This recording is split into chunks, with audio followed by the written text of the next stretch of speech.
All right, what is up? What is up, folks? Thank you for coming to another Let's Talk Nintendo. This time we've got a very special stream because I've got a new friend of mine that's going to be joining. He's got a awesome video game channel, and he likes Nintendo as much as I do, as much as some of you guys in the chat do as well. And I'm very excited to talk to this guy because he's got a huge range of Nintendo games he's played over the years. And as well, him and I have pretty much similar interests when it comes to Nintendo games. So I had to have him on this channel and be able to talk about anything and all Nintendo. So without further ado, let me introduce my good friend, the Legend of Leo himself. What is up, good sir? How are you doing today? Hey, thank you. Very kind words during the introduction. Hello, everybody watching. Yeah, we'll see how many Nintendo games I've played. It's definitely my favorite line of consoles. So we're going to have a lot of things to talk about in common there. And yeah, looking forward to this. My new friend. Ian. New friend, yeah. Yeah, what got my attention was your physical game collection that you did a video on, and I was like, wow, like he has a lot of first of all, you have a lot of games with the original boxes, which is like really hard to come by these days. Um, but it was just the specific series that you enjoyed from Nintendo that I was like, okay, so him and we had similar childhoods playing similar game series. So I knew we would be able to connect really well. So we'll talk about that later. But yeah, man, this is awesome. And so before we get jump into it, let me just introduce the chat. So got a lot of my regulars here. So of course, um, actually, my bad.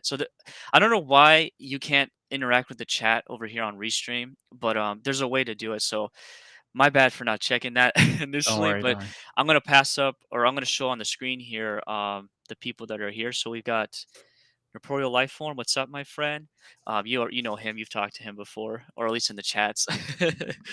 Abomination AJ. I did two Nintendo streams with him. He likes the 3DS and actually we haven't done the Wii U stream yet. We're gonna do that soon. So he's awesome.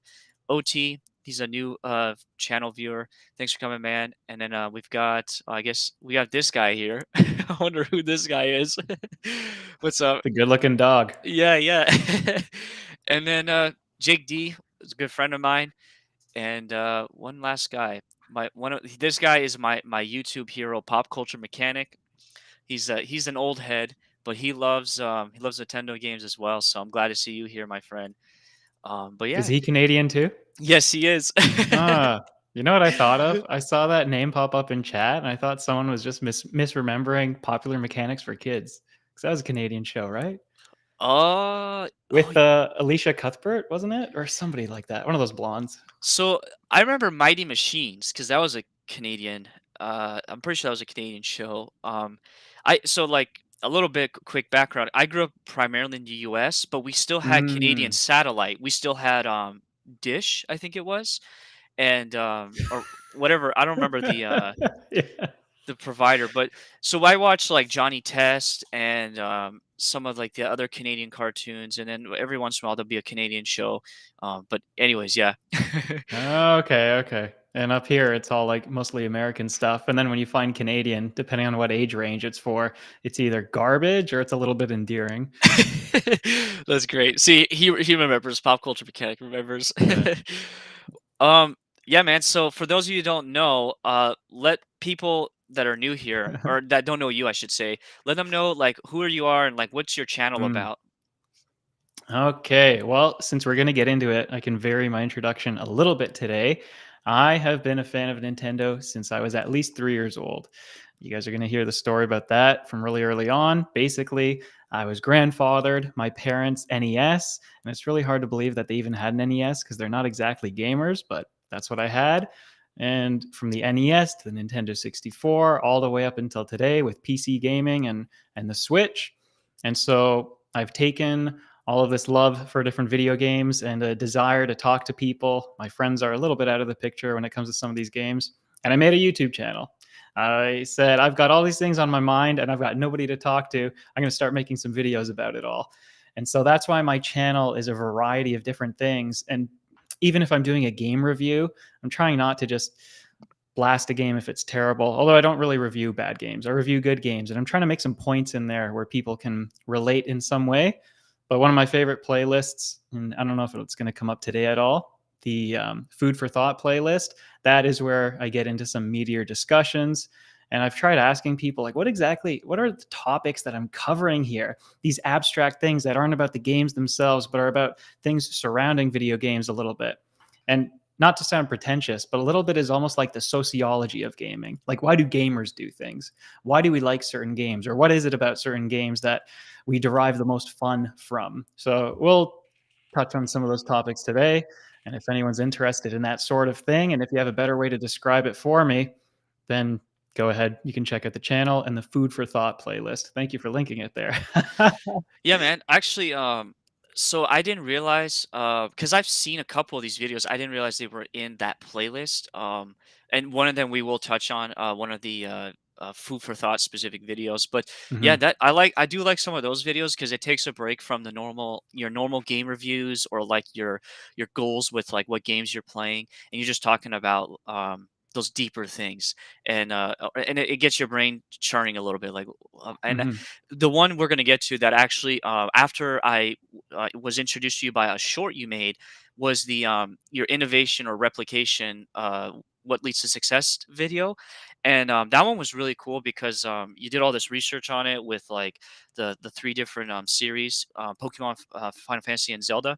And then Mhm. you talked about like their sales and stuff or popularity or whatever. And I showed it to a couple people, and some people agree, some people disagree. But overall, like you can clearly, they all agree there was a pattern as far as like why, at least with Zelda, for example, like why the sequel didn't do as well, or like why if they reinvented it, it did better.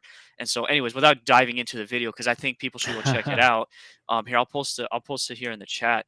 Um, yeah, so guys, Leo here, I try to watch his content as soon as he uploads it because I like commenting because he's really good at also replying in the comments. And but more than that, like he sometimes some of his videos give me a better appreciation for some games, especially like older games I've never played. So I'm Mm. slowly working my way through your, like, was it top 100 Top games 50, top or top 50. 50, my bad, top 50. And No, don't but they're worry. really long. They're like 40-minute videos of you talking about Yeah. why, you know, these 10 games or 5 games are amazing. So, um, yeah, and it's you have, like, so many random games, which is even funnier. Um, yeah, so, I you guys, we're gonna have a fun time here, but I highly Mm. encourage you guys to go check out his channel.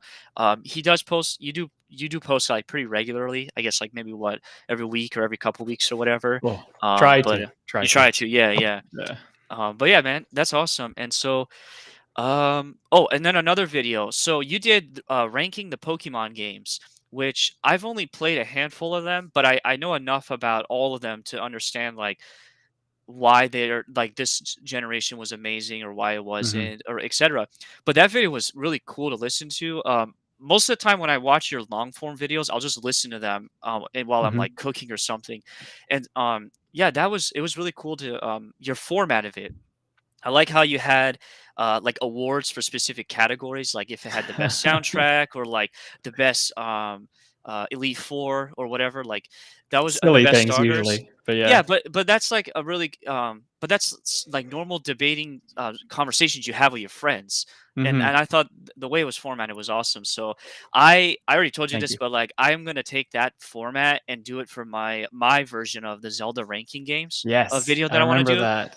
And I know you're gonna do one too. You're working on Yeah. a Zelda I already ranking. thought of the format for the Zelda one, and I might still Okay. tweak it, but it's good. If you Yeah, yeah, anyways. No, no, no. I'm looking forward to yours because like I don't know if I'm gonna be able to release it around the same time you do it. I don't know when it's gonna get done, but it'll be interesting Mhm. to see like what your results are and then what my results are and like how we do it. Because at least for me, Zelda is like my Pokemon as far as Yep, like my yep. favorite series. So, um, but yeah, besides that, you I'll got tell people 2 things, before we move off of the channel, just in case they're wondering about this specifically. I don't spoil any games, and if I ever do, I'm sure I warn you in the video, like, "I'm gonna talk a little bit about this, but don't worry, it's not gonna ruin your experience," because it is easy enough to talk about games without spoiling them. And second thing is, yeah, when it comes to, like, a ranking video or something that you've seen before, I try to always put my own spin on it in some way, either make you, like you said, think of the format a little bit differently. So the ones that are kind of the most mainstream or the most similar to what you've seen before are probably just the individual game reviews. But when it comes to the long formatted reviews, ranking entire series, the awards section just gets people thinking about it a little differently. I can't stand the lazy things like people dropping games into tier list and just Oh, doing a yes, yes, screen yes. share, something like that. Stuff like that is just why bother? No, I no, could, I you know, totally agree. Cause I didn't wanna do that with my ranking, cause I felt like there wasn't enough, like, how do you say it? Like, personal, f like, information putting into it, like, as far as, yeah. like, why I'm putting this in actually, I don't like the whole S through whatever, like, rank them, 0 or 1 through 20, because there's 20 Zelda games, and actually give a reason why, like, this is the worst Zelda game or this is the best one instead of just putting in Mhm. a lazy tier system, so and there's yeah, and it's you can have more fun with the video editing too if you do that, so that's why I was really, like, impressed with your Pokemon, ranking video 'cause it wasn't like this your stereotypical tier list. So, I'm not saying that Thank tier you. lists are bad, but yeah. Another one. Yeah, no, I hear you. Another one is just figuring out what people like and what people respond to a little bit better. So I'm still not sure when you do something like ranking a series, are people more interested in kind of doing mini reviews per game? Do they want more personal stories and storytelling per game? Is there a way to combine those effectively? So every time I do a ranking a mainline series, I'm going to experiment with that a little bit differently. And you're kind of seeing that in the top 50 where every section of games was, oh, shoot, I don't know. I'm going to tell more stories this time. I didn't get to tell that bit about Final Fantasy. Oh no, I told too much stories. People don't know what game this Yeah, is. man. So it's always an And, experiment. It's always I'm figuring here it for out. the ride. I'm looking forward to seeing what you come up with 'cause it's to me, it's entertaining and you're very good at making a video that's, like, just I can listen to. I don't really have to watch it. So, yeah, you're and actually I was gonna say, I think that's you a mentioned in an compliment. Thank interview, you. you don't really do a whole lot of scripting, right? It's more off the cuff? And I was, No, like, shocked, like, really, because it sounds, like, way more professional than, like, most people. So, anyways, I'm not gonna I'm not gonna keep, on this, but the last thing I thank wanna you. point out, and I'll put it in the chat right now, is your physical game collection. I touched on it earlier, but guys, go check it out. Mm. It's definitely one of those, like, really simple, like, I took it with my smartphone type videos, but it's still cool because, like, that's what I did with It my channel is. introduction. It's all, like, my smartphone, and I gotta update it, but anyways, you get to see all his Yeah. games, and, I remember I was like, I asked you about why you didn't have any, Super Nintendo games, and, your answer and what was your answer with that? Mm. Oh, we didn't have the console, so that's one I would just play at my aunt and uncle's house, and I'm never even sure what to call it. Like, do I call it my cousin's house? Like, I guess so. But every time I went over there, is to play my uncle's Super Nintendo, and yeah, so that's why I don't have a Mm. few consoles, and I've never gone back and bought them again. I thought what Never was cool will too either. was, the different color N64 controllers, I was like, "That's dope." Oh yeah. Okay, I would still go back and buy a few of those because I never had Okay, a yellow controller, and the if yellow I was so see sick. one out here, if I see one and it's not a terrible price, I'll buy it and hold on to it and find a way to ship it to you. Oh, wow, you know what I'd really appreciate? Okay, so everyone's got their little wish list, right? Everyone's still looking for that physical thing for their collection. I don't have that necessarily, but I've thought of one item, a Paper Mario official Oh, strategy guide wow. for Nintendo 64. If I have that with the beautiful cream color, like, that's one of my favorite colors. It's a tasty color. I hope people know what I mean. I don't sound like a creep or a freak or anything, but it's like that custard color.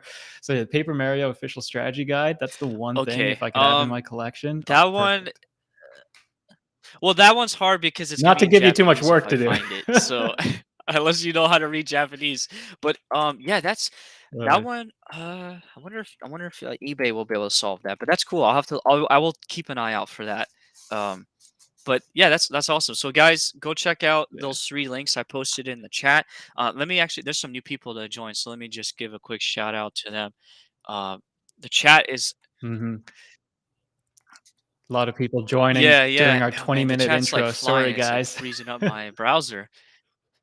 All right, It's good. Mike I has see oh it. my bad. I'm using the wrong thing here. Mike has bad knees. Let me just pull up his name. All right, here we Oh. go. What's up, man? Thanks for coming, dude. Appreciate it.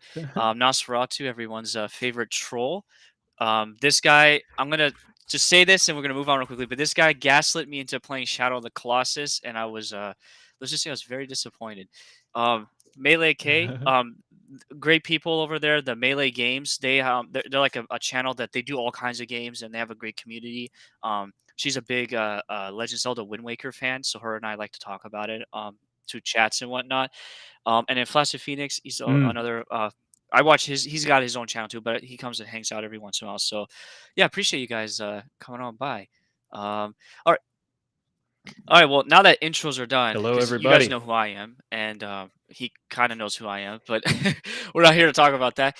We're gonna just jump right into uh the first one thing we're gonna talk about is for you, what got you into Nintendo? Now, I know you already said that it was grandfathered in as far as the NES, but like, was there a specific game that you remember playing like in the very beginning that like really solidified your Nintendo love?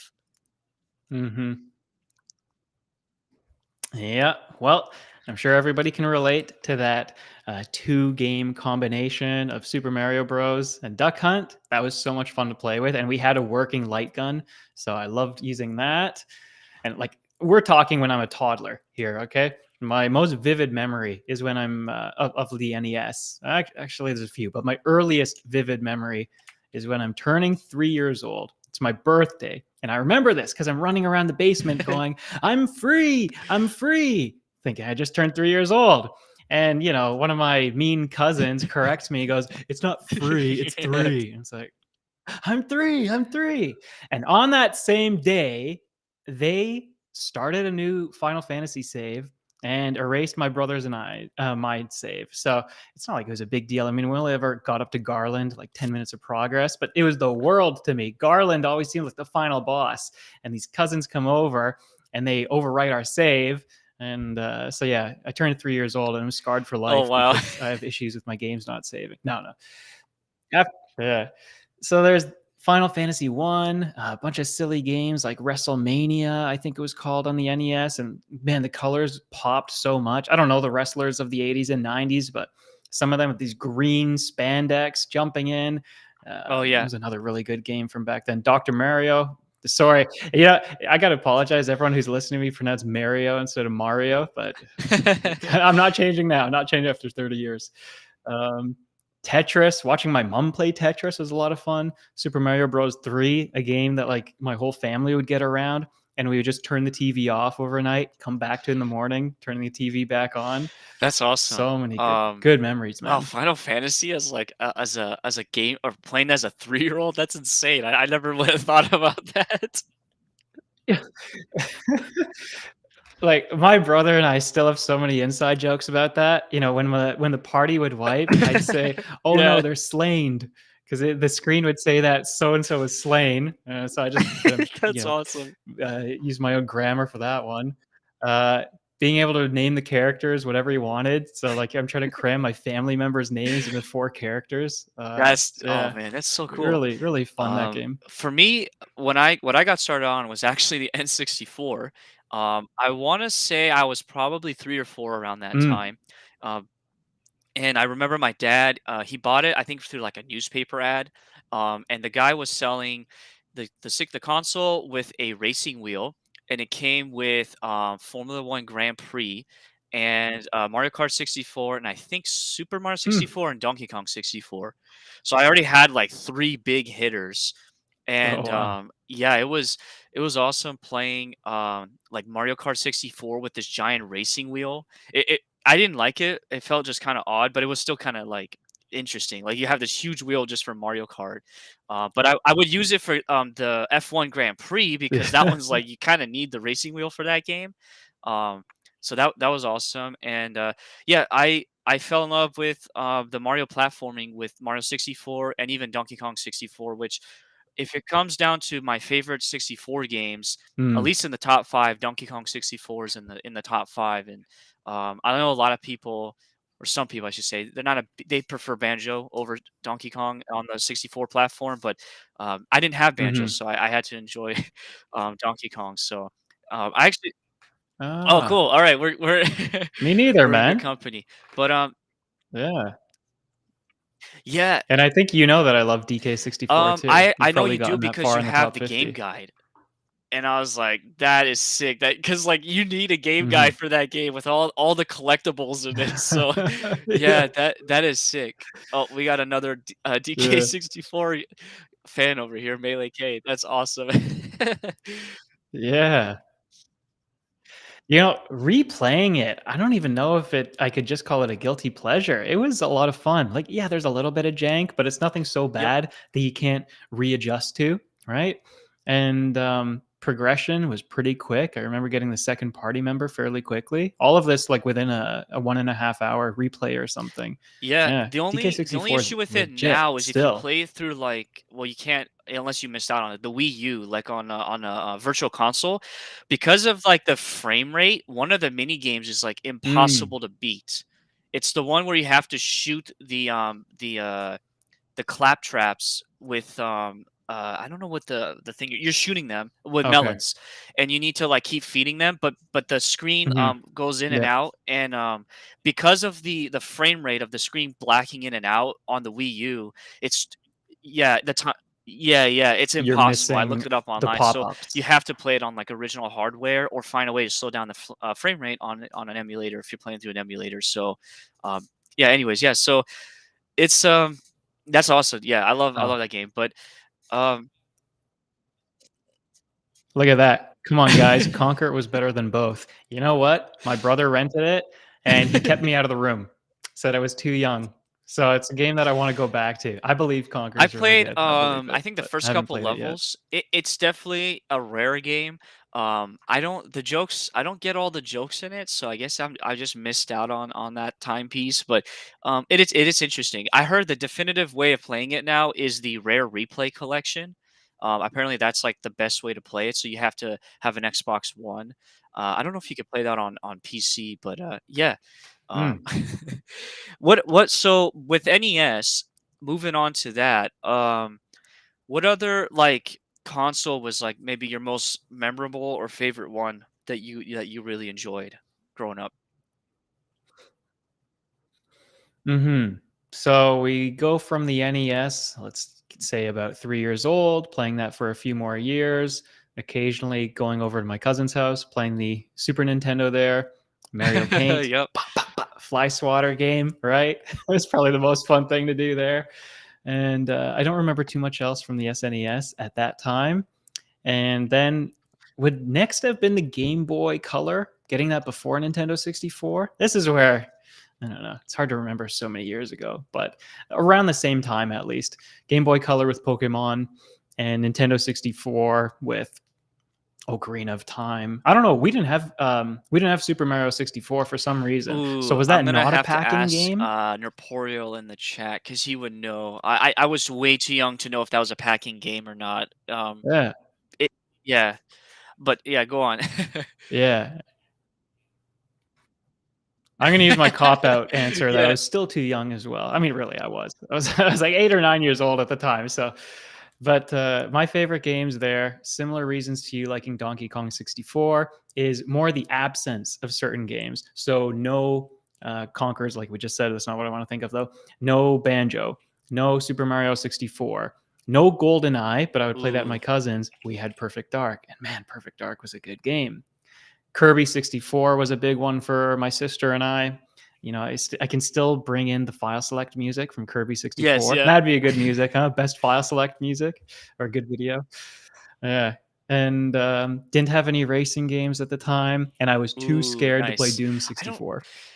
Uh, so talking about scary games, for me, it was I forgot to mention I had Turok on the 64, and that game creeped me out as a oh, kid because you're like running. I mean, it was I think similar to yeah. Doom with like you had limited field of view, so like you're just like running through the jungle with like this like fog, and then all of a sudden you have raptors jumping out of nowhere or guys with knives running at you. So yeah, that Yeah. was yeah, that's funny. Yeah.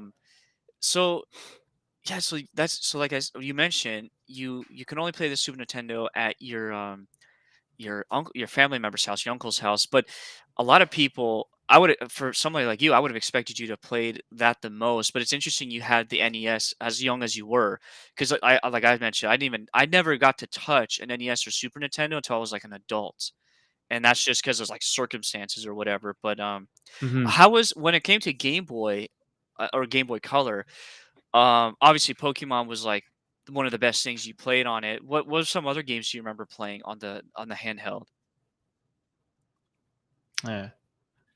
Yeah, I'll answer the Game Boy, and I'm Oh, remembering now a little bit more about the Super Nintendo. So, jumping ahead just a little bit, I finally got to own, for example, Super Mario World on the Wii Virtual Console. So, like, at least my brother and I could have a copy that we could play whenever we wanted. So we got that, and we got to kind of go back in time there.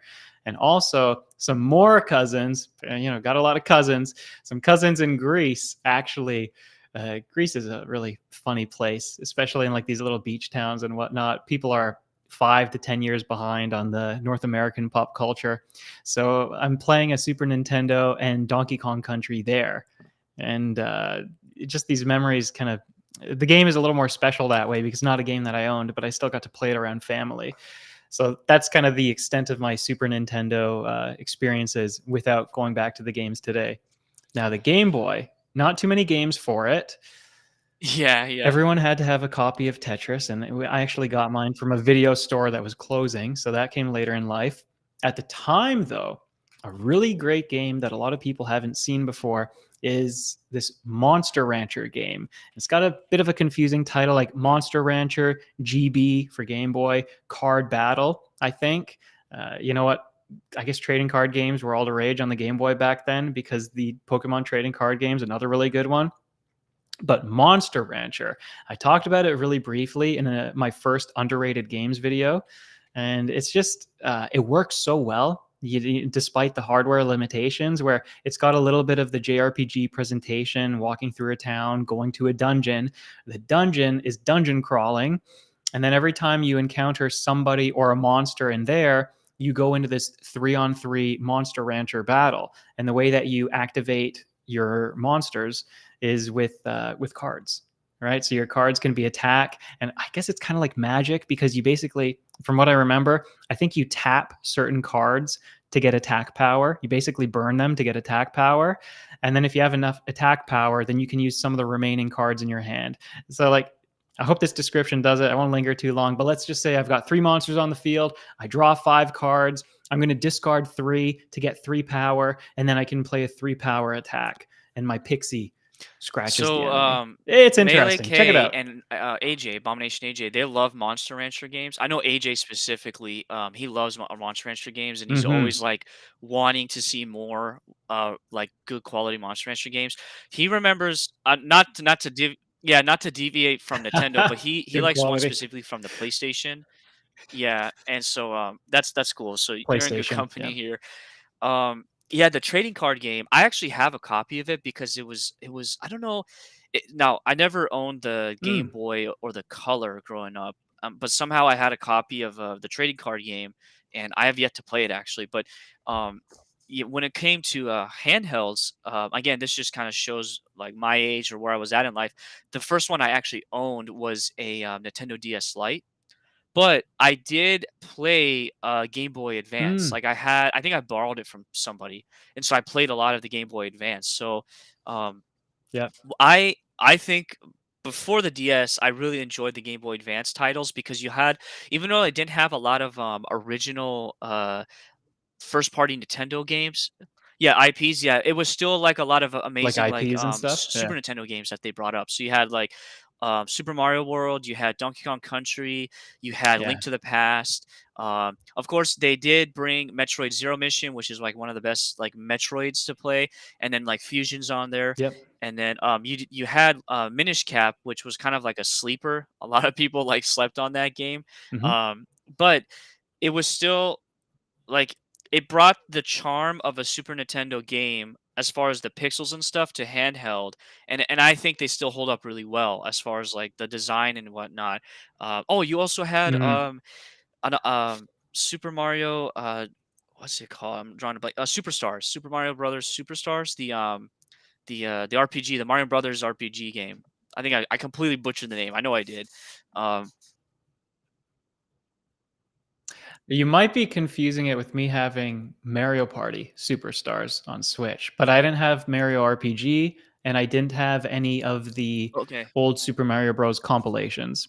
But I have played the compilations before. Actually, of all places, I played the one with the better graphics for Super Nintendo. I Yes. played that. Oh, that's All Oh, Stars. wow, Yeah, okay. I played that in the hospital of all places. There's a game room in the hospital, and I got to play it there. Yeah, it Oh, was so good. I okay, tried to here, hog let's that.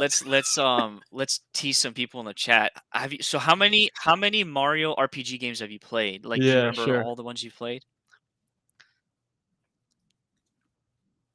F- I want to say two of Mario and Luigi, uh, three of Paper Mario, and I still haven't gone back to a lot of the Okay. others. I've played far more of the platformers, almost having played all of them. I just need to play Okay, Wonder. so what when it comes to Mario Yeah. So RPG, do you prefer like Paper Mario style, the original Legend of the Seven Stars style, or the Mario and Luigi style? What do you think like has been more fun or entertaining for you? Paper Mario for sure. I think the writing is really good in the sense that it just kind of brings you into a really believable Mario adventure and where you can actually like all the characters. The writing is always solid as far as the jokes go. And it's not like Mario and Luigi doesn't do that well because they're really charming games too. But just the gameplay is not exactly for me. Probably the lack of a badge system. And anyone, forgive me if the later games have the. You're I'm good. You're still good. being teased for my pronunciation. I see. I'm, uh, I'm not sure if the later Mario and Luigi, like Bowser's Inside Story, if that Yes, has a it. badge system or Oh, something go ahead. Sorry. similar. But yeah, I kind of like the. Yeah, I think I just like the adventure that the Paper Mario games Yes. give you. I only do that because Classic. I was specifically trolling one of our chat members because we always debate about Mario RPG for the Oh. Super Nintendo versus Paper Mario for like the 64 and the GameCube. But anyways, I'm a big Thousand Year Door fan Mm. because I played that on the GameCube growing up, and then it wasn't until last year I played the Paper Mario on the 64 for the first time, and that was a lot of fun to play that. And then I'm currently playing. I'm going backwards. I'm playing Paper Yeah. Mario RPG now on the Super Nintendo, and yeah, it's fun. But I think like at least for me, the peak RPG aspect was Thousand Year Door. I haven't. I have Super Paper Mario. I got to get to that, but Mhm. after that, it gets a little like different, like too different for me. The Yeah, yeah. handhelds, they kinda I water it still like the down, I'm visuals assuming. and the comedy's still pretty funny because Paper Mario's like known for its comedy, or at least Mario RPGs, I should say, are known for its comedies. But yeah. Mhm. Well, that's awesome. Now I guess another thing I want to ask is which, and I think I know the answer, but which series is like the most played for you when it comes to first party IPs? And this you can answer this in two different ways. Like which ones have you played the most, or which ones do you go back to like in recent years? Do you play a lot? Mhm. So the Mario series or franchise, if you want to spread it really far, regardless, that's my most titles or most games played. But the Zelda series is where I've sunk the most hours into. And that was inevitable with the last two games being open world. Because in those two games alone, I clocked over That's 500 impressive hours. because So there you Pokemon, go. you played every single game, right? So like I figured Pokemon would be much higher, or will have more hours in it, I Oh, should shoot. Yeah. say. Oh, I forgot. And Final Um, Fantasy, right? You've played okay. most all of Yeah, them? that All the throws a Final wrench Fantasy? into things. Okay. I've played everything except for 16, and I've even played some of the spin-offs like Crystal Chronicles. I think I've played every Crystal Chronicles except for the remaster. Um, but aside from that, the Final Fantasy games, let's just say they top out around 40 hours each. So they're not going to be the winners compared to Pokemon, where they might go like 60 to 80 hours for the same amount of games. Yeah, I mean, without knowing the raw numbers, I could say Pokemon's my number one hours played. Oh yeah, actually, during my ranking, didn't I say like my little calculation was, I think I have Something like that, yeah, it over a was thousand hours insane. in Pokemon games. Yeah. Okay, so Um, it's more than Now, Zelda. That's what my most is played. a like a series that you think doesn't get enough attention that you think like more people should play? Like, if you were gonna sell me one or sell one in the chat, like, what is something you think a Mhm. Nintendo IP you want to sell us?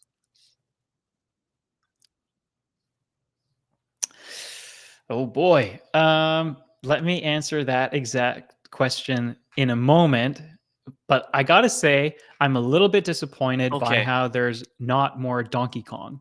And it's not even my favorite series. It's not even like in my top 10 series or anything like that. But I'm just wondering if this is maybe because of Nintendo and Rare conflict. I think it kind of came up in the comment section at one point.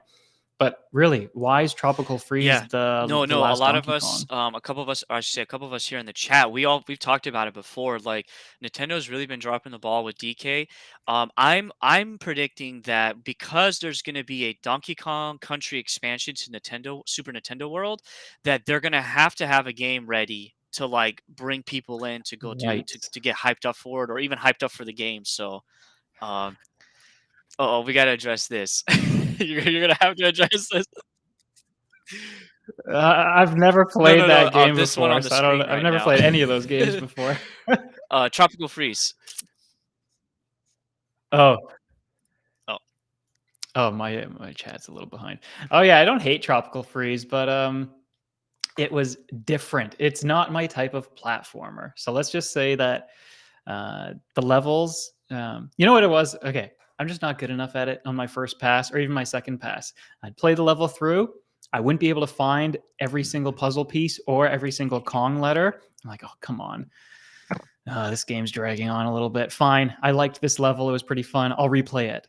And so I replay one particular level. I still don't find everything. And at this point, I'm like, do I want to use a guide and spend more time on a level? Or am I getting so frustrated that I just want to beat the game already? It's beautifully presented. The visuals, the graphics, the environments are all outstanding. There's always something cool to look at. You can interact with the environment, or I should say, the environment interacts with you. Like if something's on fire in the background, then it can deal fire damage to you. There's a lot of good stuff about Tropical Freeze. I don't hate it, but as far as different platformers go, it's not got enough secrets that I like. For example, the secrets in Mario, like being able to skip around the world map, doesn't have anything like that. The mini games within the levels, I think most of the yeah. time it's just making you collect bananas in a different small room. So there's not that much variety over there. And Yeah, I don't know. I'm trying to heap my don't be praises afraid on of the them. Don't game be because afraid of the chat. like this is the problem. Well, no, no, no. It's one where I can recognize it's a good game and it just didn't stick with me. So it's never something where I'd go, "Oh, Tropical Freeze sucked, man," because I wouldn't want to dissuade anyone from playing it. I know that there's a lot of people out there who would like it. Now, don't get me wrong, I will call a bad game when I come See, there you across go, one. guys. But Tropical Freeze is We've not that. heard it here on my channel. We have we have record of it, so you guys don't have to go too hard on it. No, it's just a couple people, but I no, I understand your contention with it. Did you play the Switch version or the Wii U version? It was a Switch. Okay, you know that if Uh-huh. you play as Funky Switch Kong, version. it's like Yeah. basically easy mode. Okay, Yeah, but okay, I didn't want to trivialize the game. And it's not like it was yeah. killing me a lot, right? I mean, sure, there were some areas where you're going for one particular puzzle piece, but that's optional. So if I want to kill myself 20 times to get the puzzle, You'll I be hope that fine. doesn't You'll get be fine. censored on YouTube. Jeez, well, I didn't even think of that. Oh my god. Anyways, if I want to lose a lot of lives going for one particular puzzle piece, that's completely on me. The game's not forcing a hard section on me, but they weren't all created equally. The ones where you do them in the mine carts, those are a lot of fun. Oh, yeah, also, Yeah, where's the swordfish? that's something Huh? like Napoleon and I have talked about is like the last two games, actually the Yeah, returns game and freeze, they didn't bring back the other than Rambi, they don't have any of the other animals in there. So yeah, that is a little odd. yeah. And I mean, because you had what was his name? I can't remember the swordfish's name. Brian can answer it in the chat, but I want to No, no, call no, him I want that to call too. him But Merlin for some reason, but this um, that's like well, okay. anyways, so I, I that's fine. I understand what you think about DK Chocolate Freeze. I'm just being funny about it and Yeah. just trying to make a funny situation out of it. So, but yeah. So I guess I didn't even get a chance to answer it. But for me, most memorable console for me is um the GameCube.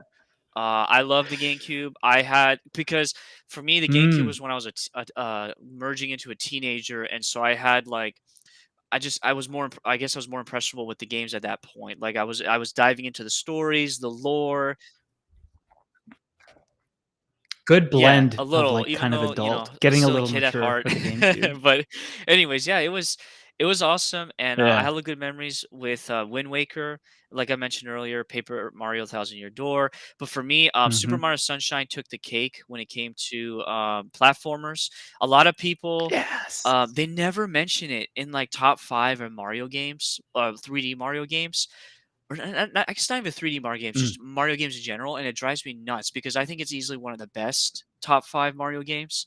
Um, I don't know why, but anyways, and, oh, hold on a second, we have, Mrs. Danman Watkins, she's a regular here. Thanks for coming, and, actually, let me get Charles. I don't think I've seen you here before. What's up there, Charles Zach '07? Um, but, yeah, see, Nos knows. Sunshine was a lot of fun.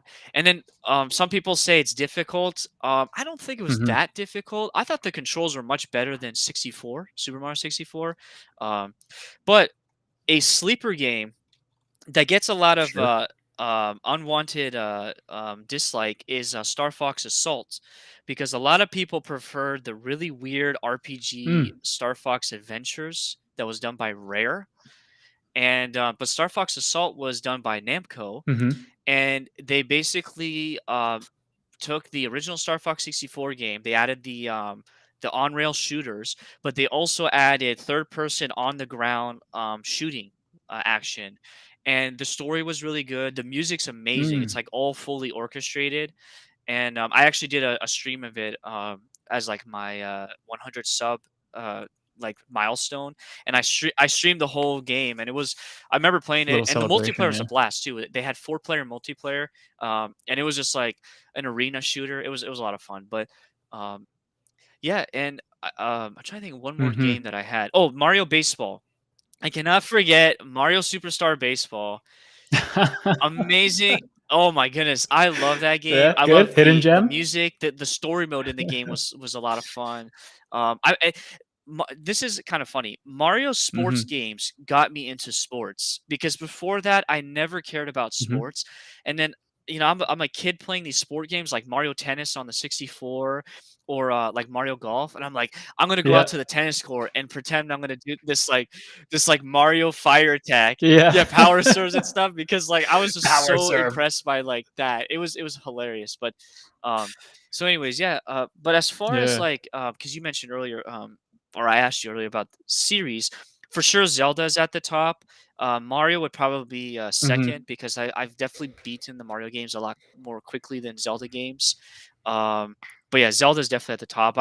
I'm working Mhm. on, catching up on the games I've missed out on, so, because I'm doing it for that Zelda ranking video. I just beat the original Zelda game for the first time, Yes. actually like 2 nights ago. That was pretty fun. Yeah, thank you. and then and then the Congrats. same night I decided I'm gonna go start Zelda Yeah, yeah. 2. So yeah, yeah. But Oh, I like Zelda 2. I condolences. like what they were trying to do with it. So it, it's easy to I should say it's not easy. It's Mhm. much more doable to beat it in this modern era because you have maps, you have game guides compared to back in the day when it first came out, and you're just like, what am I Mhm. supposed to do in this game? So, um, yeah. Zelda 2, I mean, spoiler alert for when I do my rankings. I defended that game quite a bit because it was one of my NES games, but I never got that far with it. And then when I replayed it partially as an adult, I thought, hey, this is pretty good. Like, moving around the temples, the music, the different attacks are okay. Sometimes you get bum rushed by hordes of enemies and it feels a little unfair. Zelda 2 is really good until it's time to beat the game. So once your mindset changes from trying the game to beating the game, that's when it's just, in my opinion, way too difficult. And I brought in like a lot of the stuff that I ended up doing to play Zelda 2, the cheats and the save states, that kind of prompted me to make the most recent video about the modern gaming experience because I cheated that game to death. I did not play it Yeah, legitimately, and I'm not going to. It's too I hard. yeah, I totally get it. I'm using the NES Classic to play Zelda 2. So I'm using the in-game saves, but I'm also using Mm, save states, so I can instead of turning off the console, I can just go back to the save good. state and play it that way. So um, because yeah, I don't want to leave my console on the entire time. If we have save states, so I'm gonna use that. But Yeah. anyways, yeah. So that actually we didn't need to talk about it, but that video you made about that was really good. About like I like it because it's like the forbidden fruit. It tastes so sweet, but it's like does it sour your Yeah. experience like using save states and stuff like that. But anyways, yeah. Um, as far as the rest of the Zelda games, I'm working on Oracle of Ages, and then once I beat that, I need to go back and finish the story in Mm, Oracle of Seasons because you have to bounce back and forth between the two games. And okay. yeah, it's actually I it's had no really clue cool, that that man. was the Oracle case. of Wow. Seasons, you start out in that game. Once you beat it, you get a code, and you take that code and you enter it into Oracle of Ages, and that brings over like the story. It brings over the some of the upgrades you got in the previous game. Hmm. You'll get it upgraded again in the Ages. And then once you beat Ages, you go back to Seasons, and then you're supposed to actually fight like the true final boss of like the overall arching story. Yeah, it's Mm. The whole game. Yeah. So what happens if your parents only got you ages? Are you like Um, skipping fall and winter then? no, so seasons just deals with you change all four seasons, but ages you go from the future to the past. That's like the mechanic in that game. It's almost similar to the Mhm. Link to the Past with the dark world and the light world. You're bouncing back between that. So, but yeah, if you only had the one game, then you only had the one game. It's like Yeah. Well, like you, I'll have to Um, beat both. but So yeah, those are and coming after up. that, I would have between Zelda 2 and Ages, I will have beaten every single Zelda game, and I can finally say that I'm a true Zelda fan for Nice. for beating every single game. So Yeah, buddy. Hey, come on. You've been a true Zelda fan. That makes you a yes. true Zelda masochist Well, once you've yeah. beaten them So, all. I guess for me, a recommended series. Let's see. Actually, I Oh will yeah, I never say answered that for either. Never went back. recommended You go first. series. It's hard. I would say Fire Emblem. I think Fire Emblem. If I would play it Nice. for the story, but the gameplay is still fun. Even the older ones, like because you can play the more westernized ones as far as like they're easier. Um, they're a lot of Mhm. fun, and I've been slowly doing the Fire Emblem games. They're gonna take me forever to beat because they're very time consuming. But I would say I Mhm. would recommend that to people. Play them. I would start with Fire Emblem Awakening. I think that's a great entry game for people to jump into. Um, oh, what do you? What's so funny in the chat? No, just I don't play Fire Emblem for the story. I Oh, play it yeah, for yeah, the Lindis, one of waifus, the yes. characters from the But GBA Fire that Emblem. would that's the hidden reason why you play Fire Emblem is for the waifus. But um, no, I would say Awakening is a great starting point. I liked Engage on the Switch. I really enjoyed Engage on the Switch. It was really fun. You get to have all of these old heroes come back, and you get to see them interact with each other, which is really cool. But yeah. Um, oh, Mhm. If you can look past Yeah, at first the I didn't care duochromatic for it, hair but then colors, after a right? while I got used to it and I was okay with it. It was okay. Nerporeal Yeah. Metroid. Everyone knows about Metroid. I guess you can say like more of it needs to come out, but we him and I've talked about it how like we believe that Metroid doesn't sell really well in Japan, but it sells really well in the West. So that's why like they don't Mm. really make a whole lot of Metroid games because they primarily focus on selling it in Japan before they. At least that's my thinking on it. Um, before they try to sell it in the West. I don't know, but y- it is odd. Hmm. What is I your wonder. recommended series? I guess that you would try to sell to somebody.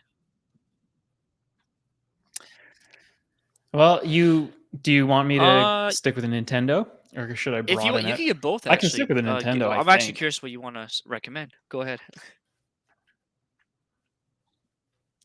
You know what? I still haven't really gotten one because the series that I'm more in love with are the most popular series. I think everybody knows that at this point. But if I could recommend, and see, this is a little disingenuous because it's like I'm recommending this series now for a game, but Custom Robo. I've played 2 Custom Robo games, and whichever handheld one I played was pretty garbage. The DS one just felt like a watered down version of the GameCube version. But the GameCube Custom Robo, and there are a few more games. They're not all translated yet. That is really fun for a small little arena shooter, we'll call it. Basically, you and your opponent, the game begins, and well, your characters, like your JRPG characters in a JRPG world, all of that is normal. All of that is kind of imitating or mimicking real life. And then when you battle somebody, kind of like a Mega Man Battle Network style, you two approach this little kiosk digital counter thing and you say, all right, let's battle our robos together. And you launch your robos into the little arena. They're these little micro guys, and just a lot of fun zooming them around, customizing them with different parts. For example, if you imagine the skeleton of your robo, you can change its right arm, its left arm, put a gun here, put a missile launcher here. The legs can have thrusters. The back can have these like heat-seeking missiles. Oh man, Custom Robo for GameCube, and there are some other games in the series. Again, I don't think they're all translated. The handheld one that I played is not really worth it, but whatever. People play Custom Oh Robo, wow. the Okay, series, so play the I GameCube this version. has me really intrigued, and I'm gonna be looking for that when I go do some my next retro game hunting. That's cool, custom robo. Yeah. And Abomination, by the way, saying Metabots, and that's another one when we talked about Monster Rancher that I want to explore more. Like those old cartoons, that the old anime that was Oh, actually ported interesting. over to Okay, North America early on. yeah, Uh, anyway, sorry. hey, that's Just I fine. just thought I had That's to cool. mention that, Okay, but so yeah. that's non-Nintendo. What would you say for like first IP Nintendo?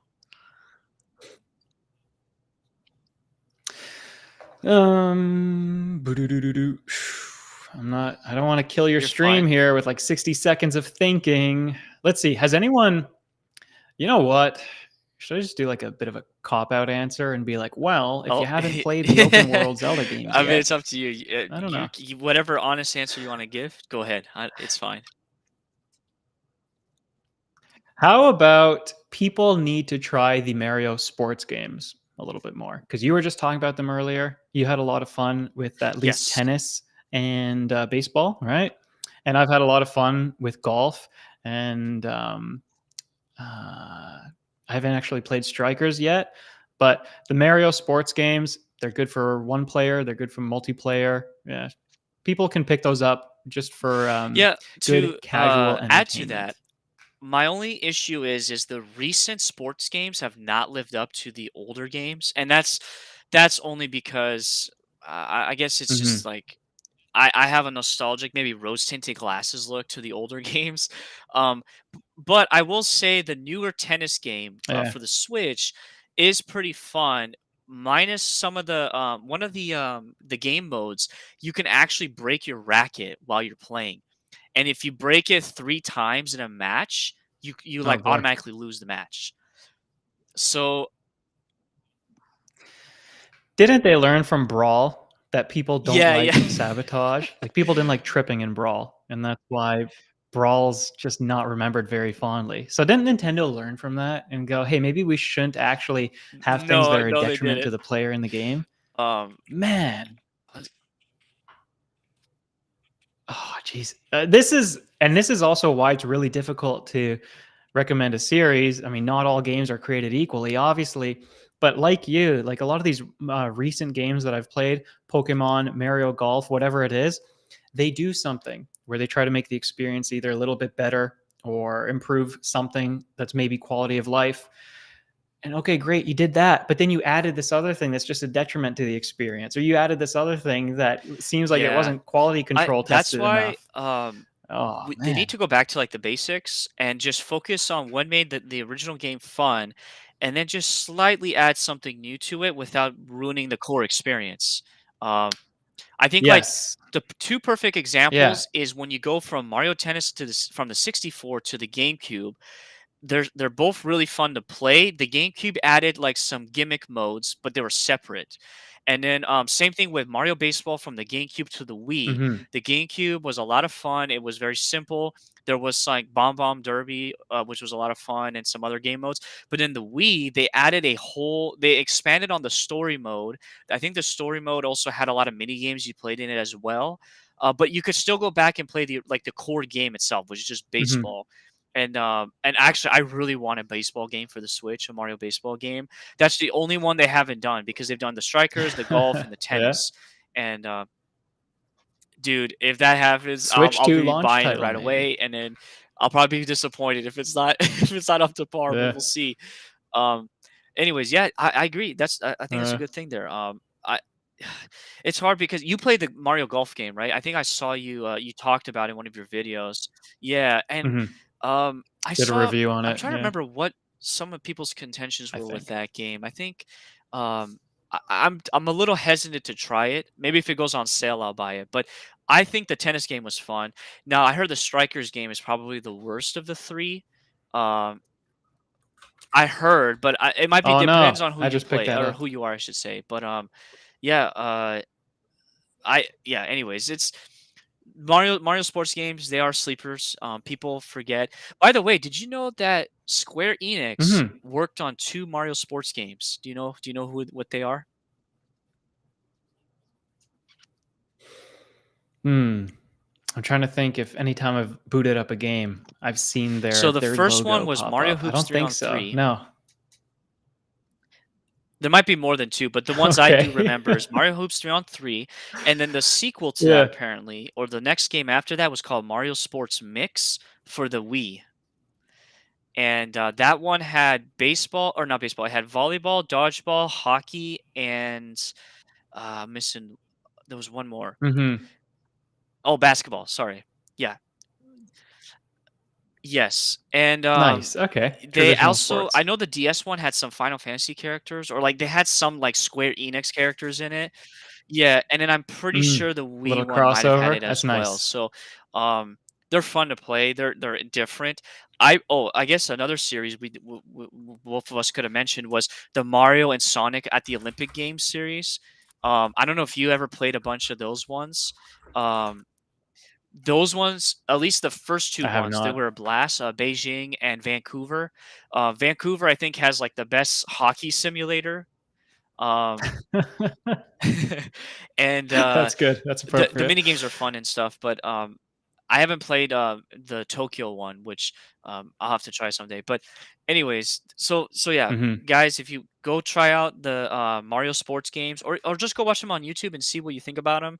I'm gonna try to stream in the future Mario Baseball again. Yeah, make him play 'em. No, make him Go try them spend your out. hard-earned Make him money play on them. a game that may or may not be good. Yeah. I mean, you look, do you really wanna be one of those people who sits at home Yeah, watching go other out there people play and move. sports? Come Go on. I play don't think so. these games. Um, well mm. Oh, go ahead. No, you go ahead. Yeah. Actually, you know what? One more that I can tack on because 'cause we're talking about these sports games. I got to try just for, an hour or so, the latest I keep Oh, calling it Wii okay, yeah, Sports, yeah. Switch Sports. And, now this is where Nintendo, they really just make me wanna rip my hair out sometimes. They don't have everything unlocked as soon as you start playing the game, but from what we did play, we did the Kanbara, which is kind of like, I don't know, Okay. let's just say it's like a kendo type of thing. Someone's gonna get mad that I'm not saying the right sword play, but it's a type of sword game. Volleyball was really good, especially if you can play that co-op with multiple people. Simple stuff, but it was a lot of fun. So just throwing it out there that, you know what, some of these games that I looked past because after playing them on the Wii, I thought, okay, I know what to expect. They're always a little gimmicky. I think the real surprise is that even when you go back to these games so many years later, it's like, I'm a mature adult now. No, you're not. You still have so much fun when you're holding those Wiimotes or whatever, and you're playing volleyball and you're sword fighting with somebody. Trash talk comes out. So basically, just go look at whatever sports games you guys can find. And I think everyone should get a sport Yeah, slash mini game especially to if you have play. people that come over, you Y- guys can throw it Yeah. on and have some fun. Before you answer this question, Hmm. to say to Yeah. answer what you said about Switch Sports, what turns me away from the Switch Sports is the character design. Because I really miss the Mii character design. I thought they were like they're just comical looking, and like Yeah. the Switch Sports ones, just like I don't know, they just Yeah. don't really grab me. But if the gameplay, oh, they do? Well, they look good. Like, the Switch characters, when we made a couple of them, so we quickly designed our Miis to have them in the game, they look sleek. They look like pros, like, they look Okay, like they're in but the if the Olympic gameplay is Village or fun, then something. I can Yeah. overlook that and play it for the gameplay. So, um, okay. And bowling is always gonna Yes, be yeah. bowling, right? Like, when in So can doubt, you play go ahead and bowling. answer this question? What is your favorite Wii Sports game? Mm, hard to Okay. remember. I think it would be bowling. Yeah. I've always that's not something I got to do a lot as a kid, and it was always my favorite, field trip. I think we went on field trips to play bowling or something like that, right? It was always one of my, like, preferred events, but I didn't Okay. get to Did do you it a play lot, so yeah, Wii Sports bowling. Resort? Okay. I did not, no. At that point, I was Ah, pretty gotcha. much moving on to PC gaming. Didn't wanna invest yeah, didn't wanna invest in the I console guess for me it would financially be anymore. baseball because I just like the goofy animation. Like when you hit it, you would hit it, and like if you got into the outfield, it'd be like double or triple or single or like home run or whatever. And Yeah. but I also liked golfing. Wii golfing was like a lot of fun, and I didn't like the Wii Sports Mm. Resort golfing because it was like a little bit more trickier because it had the Motion Plus in it. So like if you had your wrist at a wrong angle and you hit it, it would just like mess up your shot like real Oh, golfing. So, no. um, yeah, but Slice bowling, it yeah, or bowling was a something. blast. But okay, yeah, I'll have to look into Swiss Sports and just see how it is then. Yeah. I don't wanna overrate it, and, like yeah, you mentioned the cost of these games before, so if someone is gonna prefer, like, the reaction-based mini games, go for a WarioWare. If someone's gonna prefer, having multiple players on one game, more players, and, your friends aren't, like, wanting to stand up, get a Mario Party or get a Mario Sports game. But if you wanna do something different, and it really will make a lot of Okay. people laugh, All then right, get I'll Switch Sports. I'm gonna take your word on that because you've Yeah. so you usually this is just for those listening again. When it comes to your reviews, I find you to be very fair compared to like other people's reviews. You always try to find like the diamond in the rough when it comes to a game. If I'm using that correctly. That's true, Or I yes. try to Yeah, find who so would I like think, it. that's, Yeah. like, another appeal that you have, and I want more people to see your game reviews 'cause, um, I it introduces people to new games and Thank you. whatnot. Actually, for example, you just did the Wario one, was it Move It or Shake It? What's the title? Get It To I got it Mhm. completely wrong. Yeah, and Get so it I've together. never really So cared to much play those fun. games, So but the good. way you described it, you're like, yeah, they're micro games, but like, well, your one complaint was you had to unlock the multiplayer, right? That was like the only issue with that game. Why would they put that in there? That's that doesn't make any Mhm. sense. Yeah. Yeah. Anyways, It's I don't all know who right. to Well, blame for we're gonna that. take Yeah. a quick break. So I'm gonna play us two commercials back to back. Actually, I'll play us one commercial in case we gotta take another break. So, let's play. Let's see if you remember this or the people in the chat watching. So we'll be right back.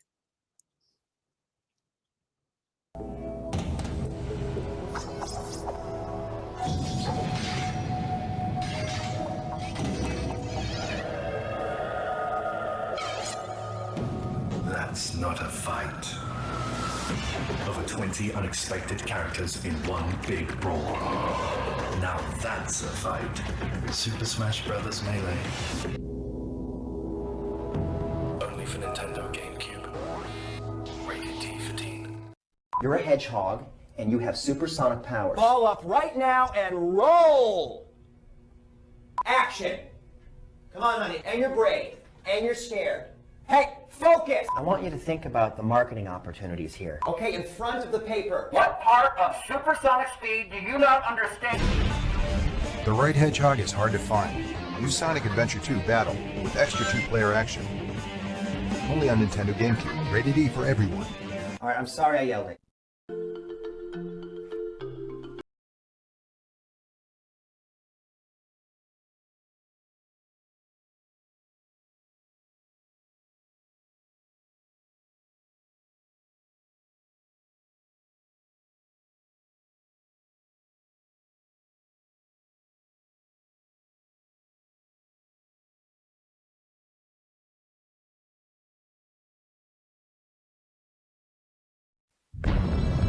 There's a place where shadow Pokemon thrive, and the only way to prevail is to get them on your side.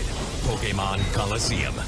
You can reserve your copy now of this epic 3D adventure and receive a free bonus disc, which includes the key to unlock Jirachi, a preview of the new Pokemon movie, and an inside look at the game. Coming March 24th to Nintendo GameCube. Rated E for everyone.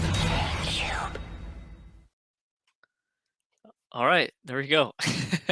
Some good old GameCube commercials. Sonic Adventure Battle 2, I didn't even mention Yeah. it. That's like my favorite. Sorry, it's my second favorite Sonic GameCube title. But I liked it specifically because of the multiplayer. And the music's awesome in that game. But the multiplayer, when you're like racing through the city and you can like choose like your specific characters, and then the story was a Mhm. lot of fun too. But anyways, yeah, I like that commercial's pretty funny. And yeah, and I use this Yeah. commercial for like another stream, so I was like, I'm gonna use it again because I like the I like these old commercials. Like they're just something about them that like I don't know. It's hard to explain. It's not nostalgia. It's just Yeah. You know what? They really built the hype, and they weren't trying to be too clever with, like, a lot too many jokes or anything like that. I mean, even the Hedgehog commercial, like, that was the kinda yes, humor you saw in Screw Attack and places like that too. It's kind of the time. Yeah, and they take me back, but I do not remember music like that in Colosseum. If the music was like that and the gameplay yeah. matched it, oh, man, we would've had a different game on our hands. So I get moving on. What do you think about this upcoming console from Nintendo? The Switch 2, as like some people are calling it. So like Mm. what I've heard is, and actually what they've reported on is there was a closed door like showing of the console. And so people have said that it's a PS4 level of like power when it comes to how the games are. But it's still a Switch form factor, I guess. So like I guess Good. the specific question is, what games do you think are going to launch with it? What do you think? Let's start with, what do you think will launch, and what do you hope will launch? I think that'll be better. Mm. Let's see. What do I think will launch? Will they give us Metroid Prime 4 finally? I think they could do that. That'd be a pretty good launch title. What do I hope they'll launch? Doesn't really matter. I can't say I'm that excited to actually buy the Switch 2 right away. It's one of those where I might do a little bit of wait and see, and not for a reduced price or to see what the specs are like or anything like that. Just I feel like I've been too quick to give Nintendo my money since doing the channel. It's like, oh, Switch games, got to buy Switch games. I'll slow down a little bit. But sorry, that's not in the spirit of the question. To keep spirits high about the Switch 2, yeah, they've got to go back to Metroid Prime. How nice would it be if they could reconcile their differences with Rare, if that's what it is, and give people a new Donkey Kong game? Let's go back to one of those sports titles and do those properly.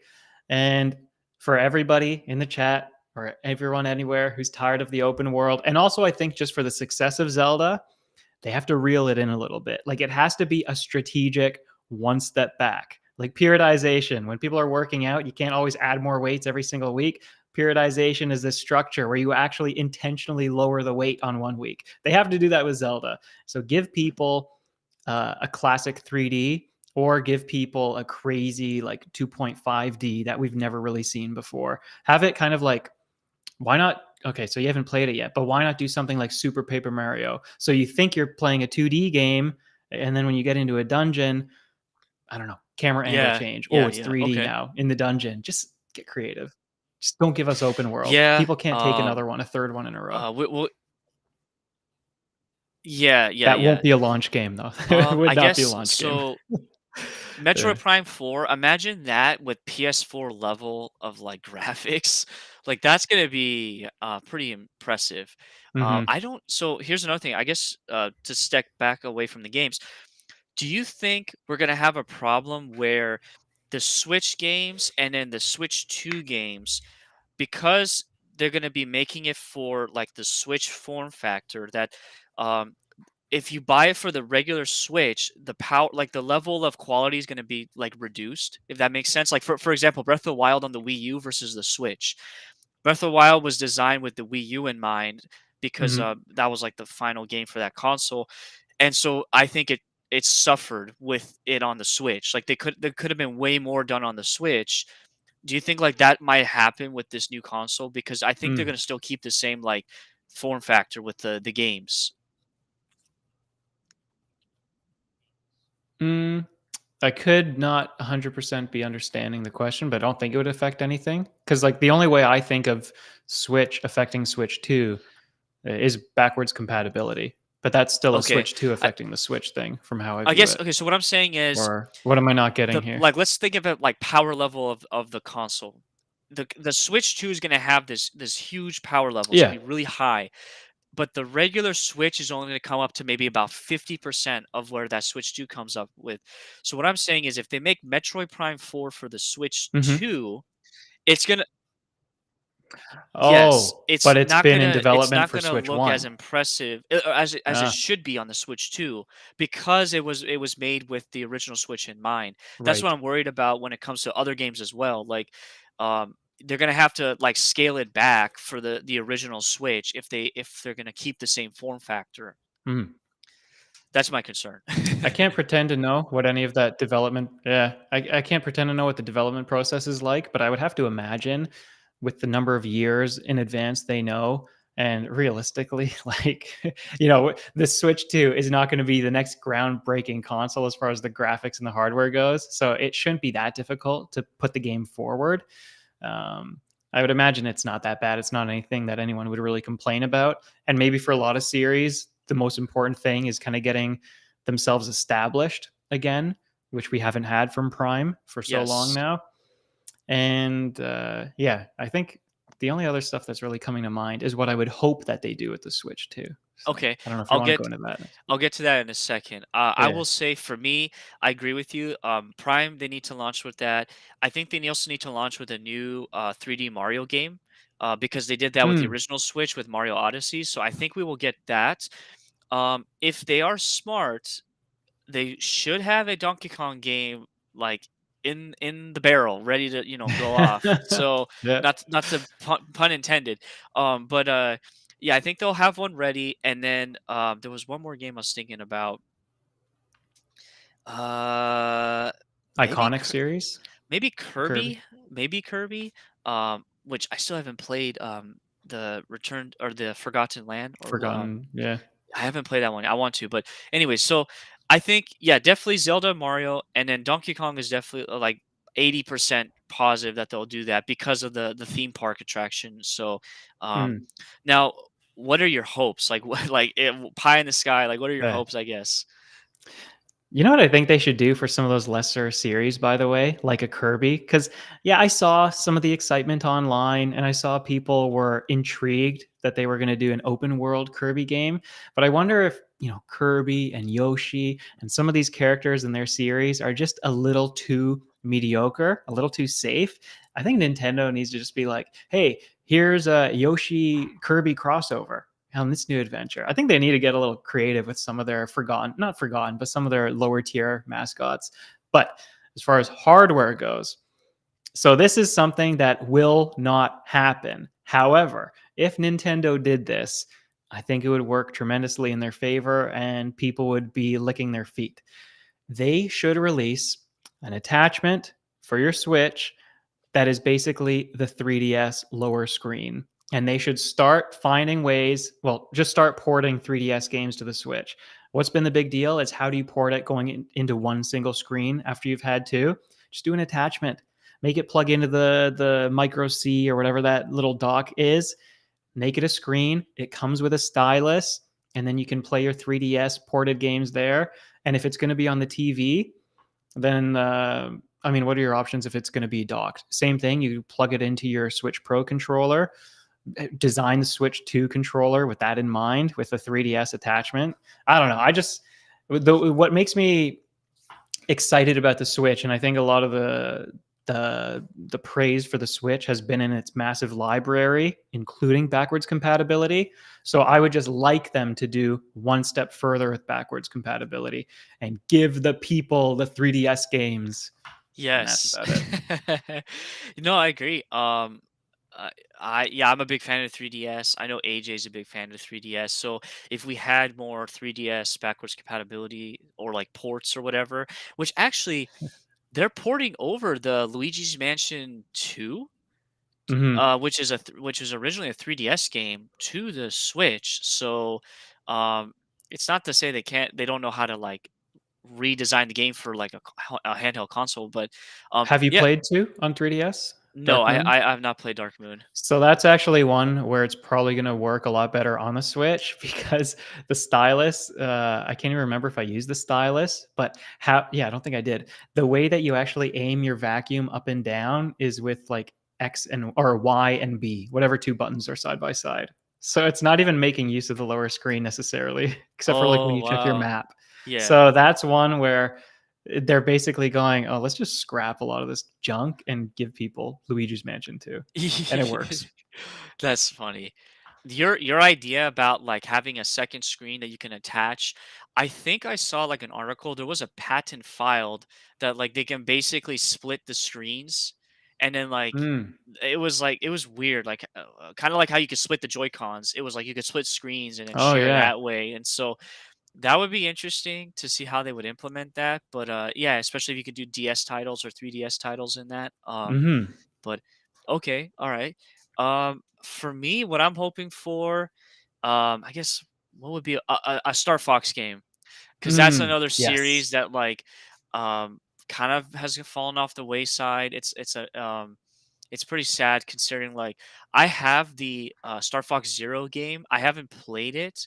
I played the demo, like the initial like training sequence, Mhm. and I thought it was pretty fun, like the training sequence. So I'm gonna one of these days I'm gonna play Star Fox Zero, and I might stream it because I want to like have people see my live reaction of it because um, I know that was like a Miyamoto passion project with Star Fox Zero, and he really wanted to make like a Star Fox game in the modern era, but it just didn't stick because of the controls. I guess that's what people really didn't like about it. So maybe if they make a Switch version that's like not as heavy on the motion controls and it's more classic like rail shooter, they might Mhm. they might do a really good job with it. So yeah, I don't know, we'll see. But and then I guess technology wise, because I like what you said there about the double screens. I just want them to fix the drifts in the Joy Cons. Oh, yeah, I God. mean, They never I owned up to it, did they?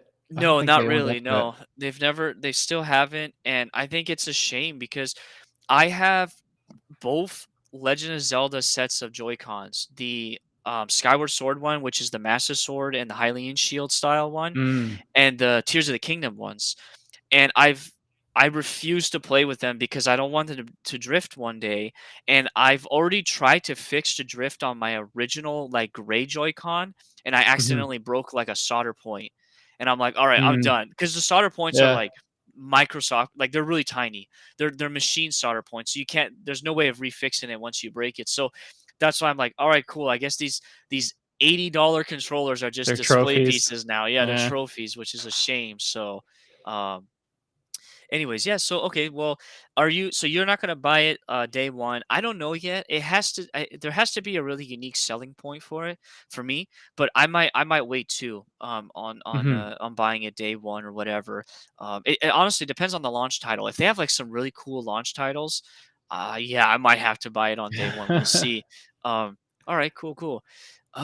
Let's see. Well, trying to think what else we can talk about because we accidentally blew through some of these points. What I guess what is a game a Nintendo IP series that you want to personally invest time into some more? Is there something that you've missed out on? Like I think Fire Emblem's one of them, right? Like you're trying to get Mhm. into Fire Yeah. Emblem right now.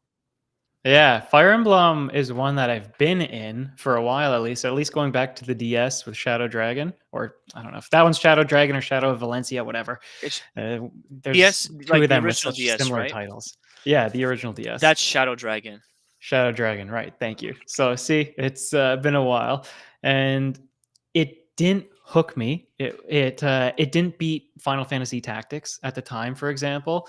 And now, kind of replaying Fire Emblem from the beginning and playing the first GBA game and finishing it last year, it's like, okay, now I've got a proper sense of what the series is like. I like it. It's a little time consuming. it's very punishing, right? Yes, Actually, yes. it's punishing if you don't want to lose units, and I'm not going to Yes. lose any units. So yeah, you called it. That's a really good series to want to play through. And I have an idea, since it's been around for so long and everyone's reviewed it to death now, of what games are going to kind of peak for me, right? When you get to the Wii, and then 3DS ones are going to be good for their own reasons. And then when you get to the Switch, it's like dating simulators. Yeah, yeah, that's true. That is true. But I'm looking forward to all of that, because if you're playing a series with no breaks, then it's nice to have those different gameplay elements. And here's something we could talk about, not necessarily related to Nintendo, although the series did start on Nintendo. You know, the big hubbub about how people didn't want to see Final Fantasy change. And people usually don't want to see their turn-based games change, right? But come on, isn't everyone at a certain point able to be in agreement? Like, we have played 10 titles of the same thing. I think it's okay if it changes now, right? Are you someone who likes to go back and replay? Like, you don't need the company constantly handing you new, right? That's me, at Yes. least. Oh, no. So for me, I replay the 3D Zelda games regularly. Like, I'm talking Hmm. about once a year, I will replay them, like 1 to 2 of them, maybe even three once a year over. And I've been doing that for like the last 7 years now. So yeah, Nice. I always want to have a new Zelda game because I want something kind of new to play, but because they're all uniquely different. But I guess with Final Hmm. Fantasy, yeah, I would if I was a big Final Fantasy fan, yeah, I would just keep playing the Final Fantasy games, and I wouldn't really care to have like a new one. Um, Yeah.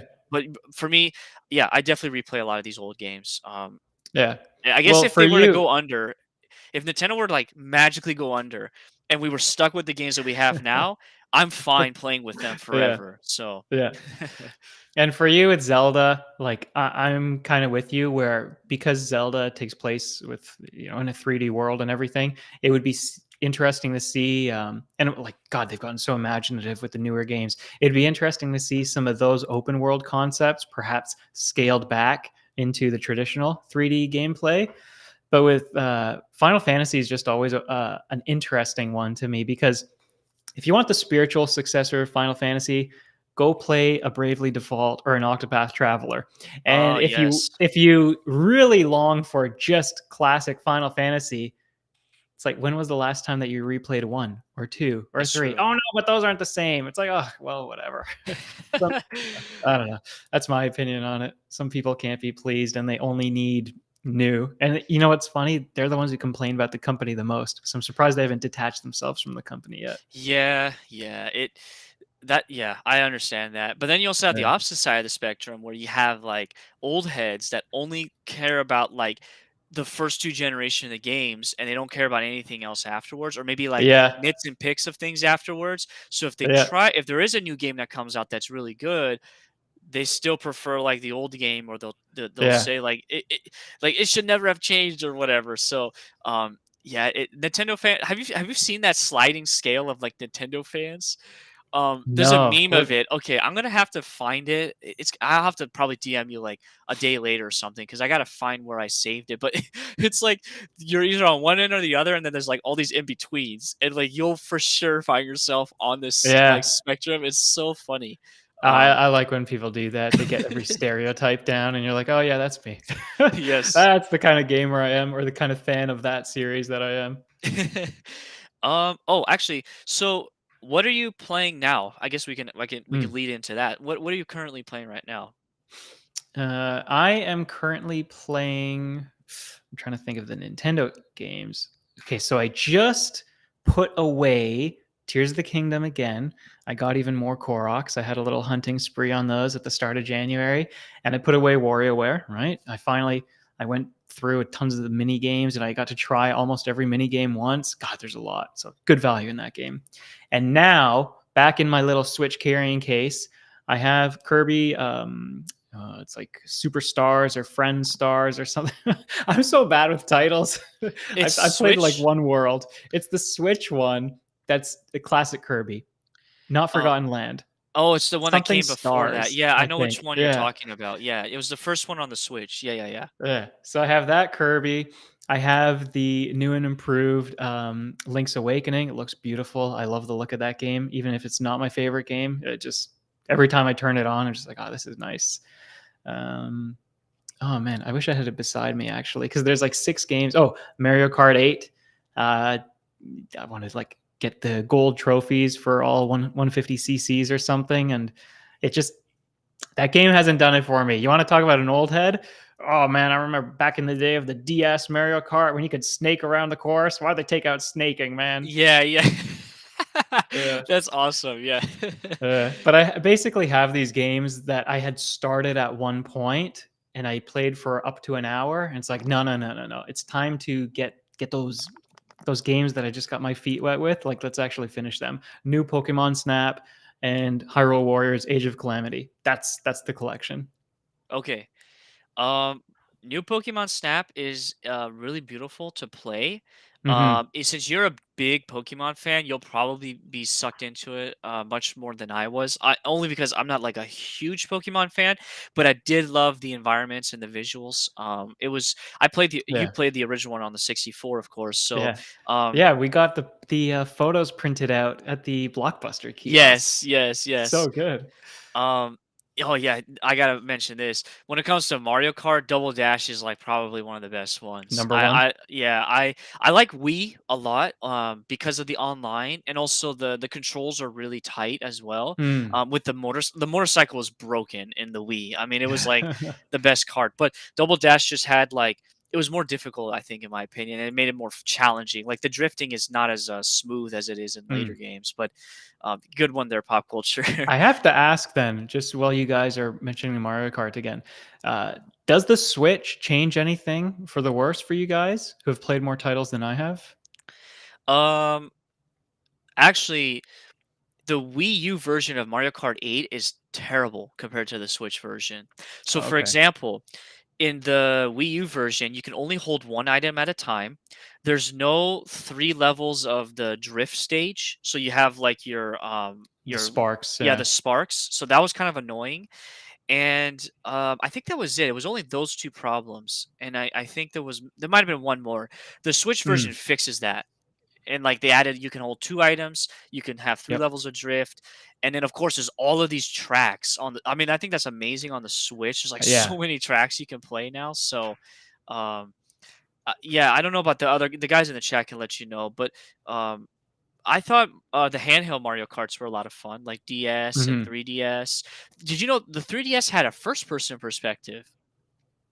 Did not know that. Did not It's play it. it's trippy. Like you're like racing in like first person. It's like it's really trippy, but That's nice. I like that. Yeah. yeah.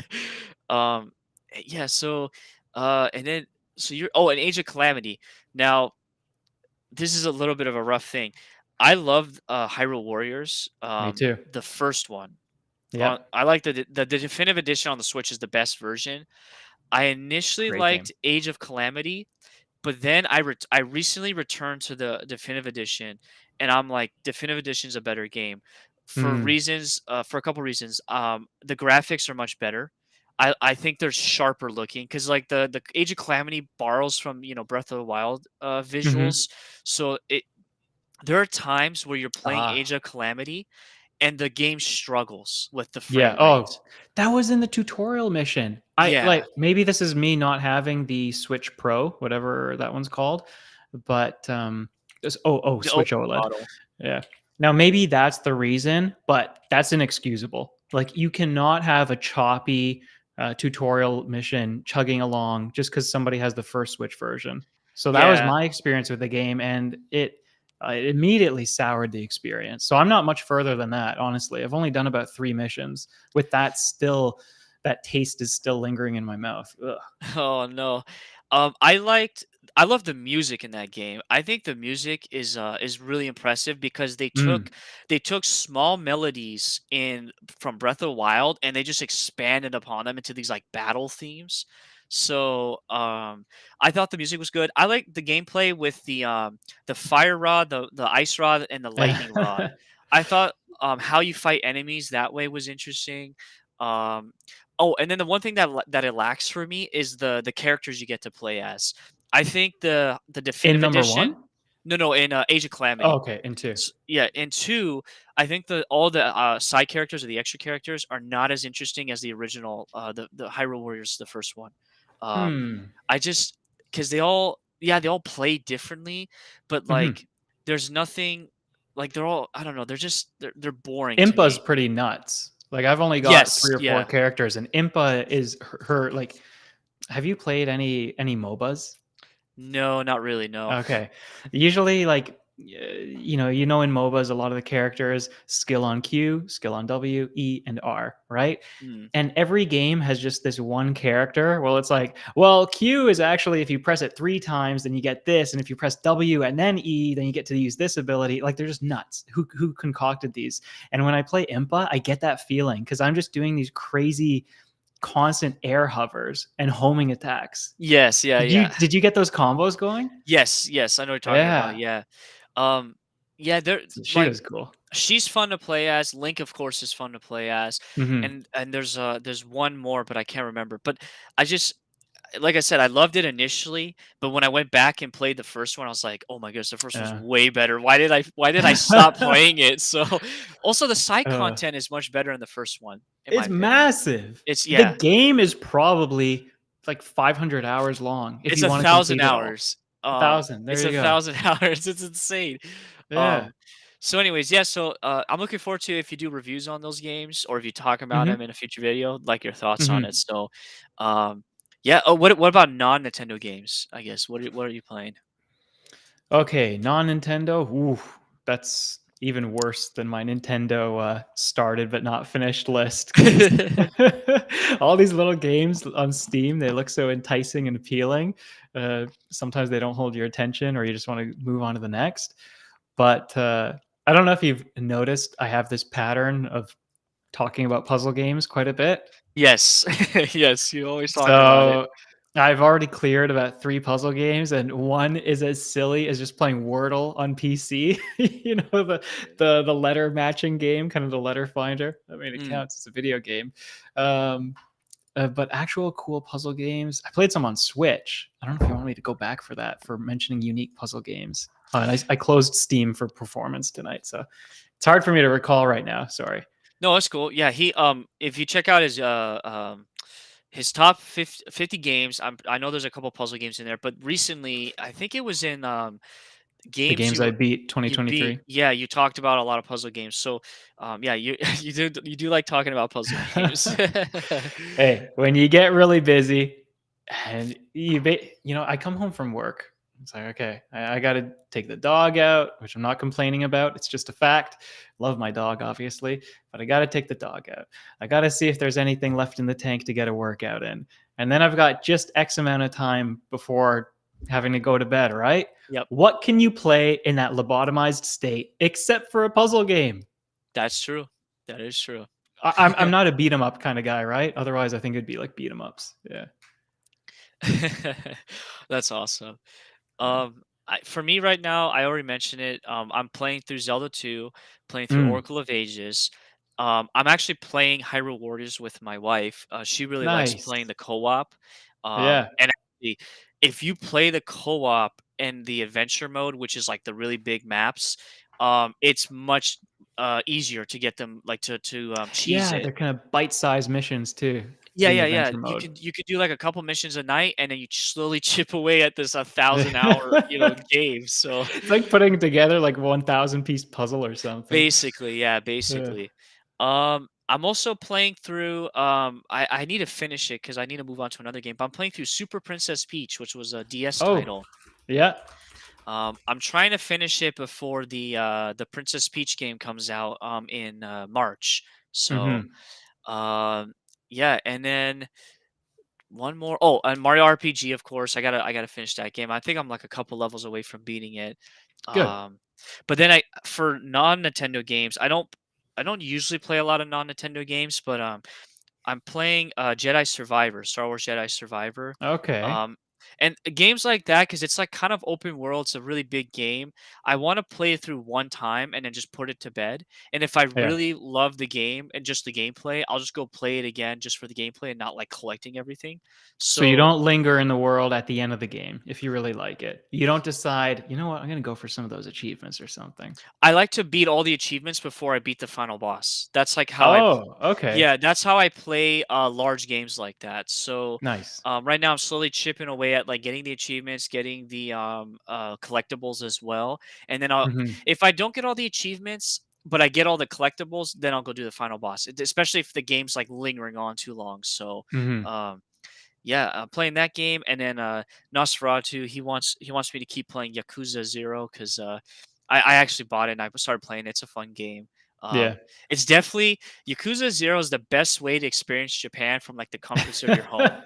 Or I should say the Yakuza games in general. So That's funny. yeah, they're like it's because I live here. So like when I play the Yeah. game and I walk around in the city in the game, and then I go to the city in the real life, I'm like, oh my goodness, it's like very Yeah. similar. Even but the game makes it more cartoony and more like hilarious. So anyways, yeah, it's It's funny. gotta be a surreal feeling sometimes. You're probably, like, there in the real world, and you're like, "Oh, I wonder if I can find that little is that NPC there? Is Yeah. that the thing there? No? The kiosk?" Yeah. It's interesting. But Yeah. yeah, and then I'm going to trying to think about one other game I want to start. I got to start another Fire Emblem game and just chip away at Mhm. it because they Yeah. just take a lot of time. So, oh, actually, you know what? I just remembered. I started the original Fire Emblem game. They that Yeah, you mentioned that. That's right. yeah, on Nintendo, or excuse me, on the Switch for They the ported the first one to the yes, Switch for a limited time, right? yeah, which is insane. Yes, a limited time. Um, Bizarre. so I've played six or how many 19 out of the 25 chapters. So I need to just get through it. And I use like a game guide for that because Yeah. that game's unforgiving. And also I use that game has turn rewind. So if you like make a mistake on like That's unit really position, nice. you could just rewind the turn, which is really nice. Yeah. Mhm. So I want to beat that game so I can move on to like the next game in the series because the next Mhm. three games are only in Japanese. So that's gonna be a little interesting. So Like a study lesson for you, huh? basically, yeah, basically. Um, but I'm glad you yeah, mentioned Fire Emblem, yeah, because that kind of jogged my memory a little bit. I've got what I mentioned on my Switch put away. I've got some stuff on my Steam Deck as well. Do you know the game Blasphemous?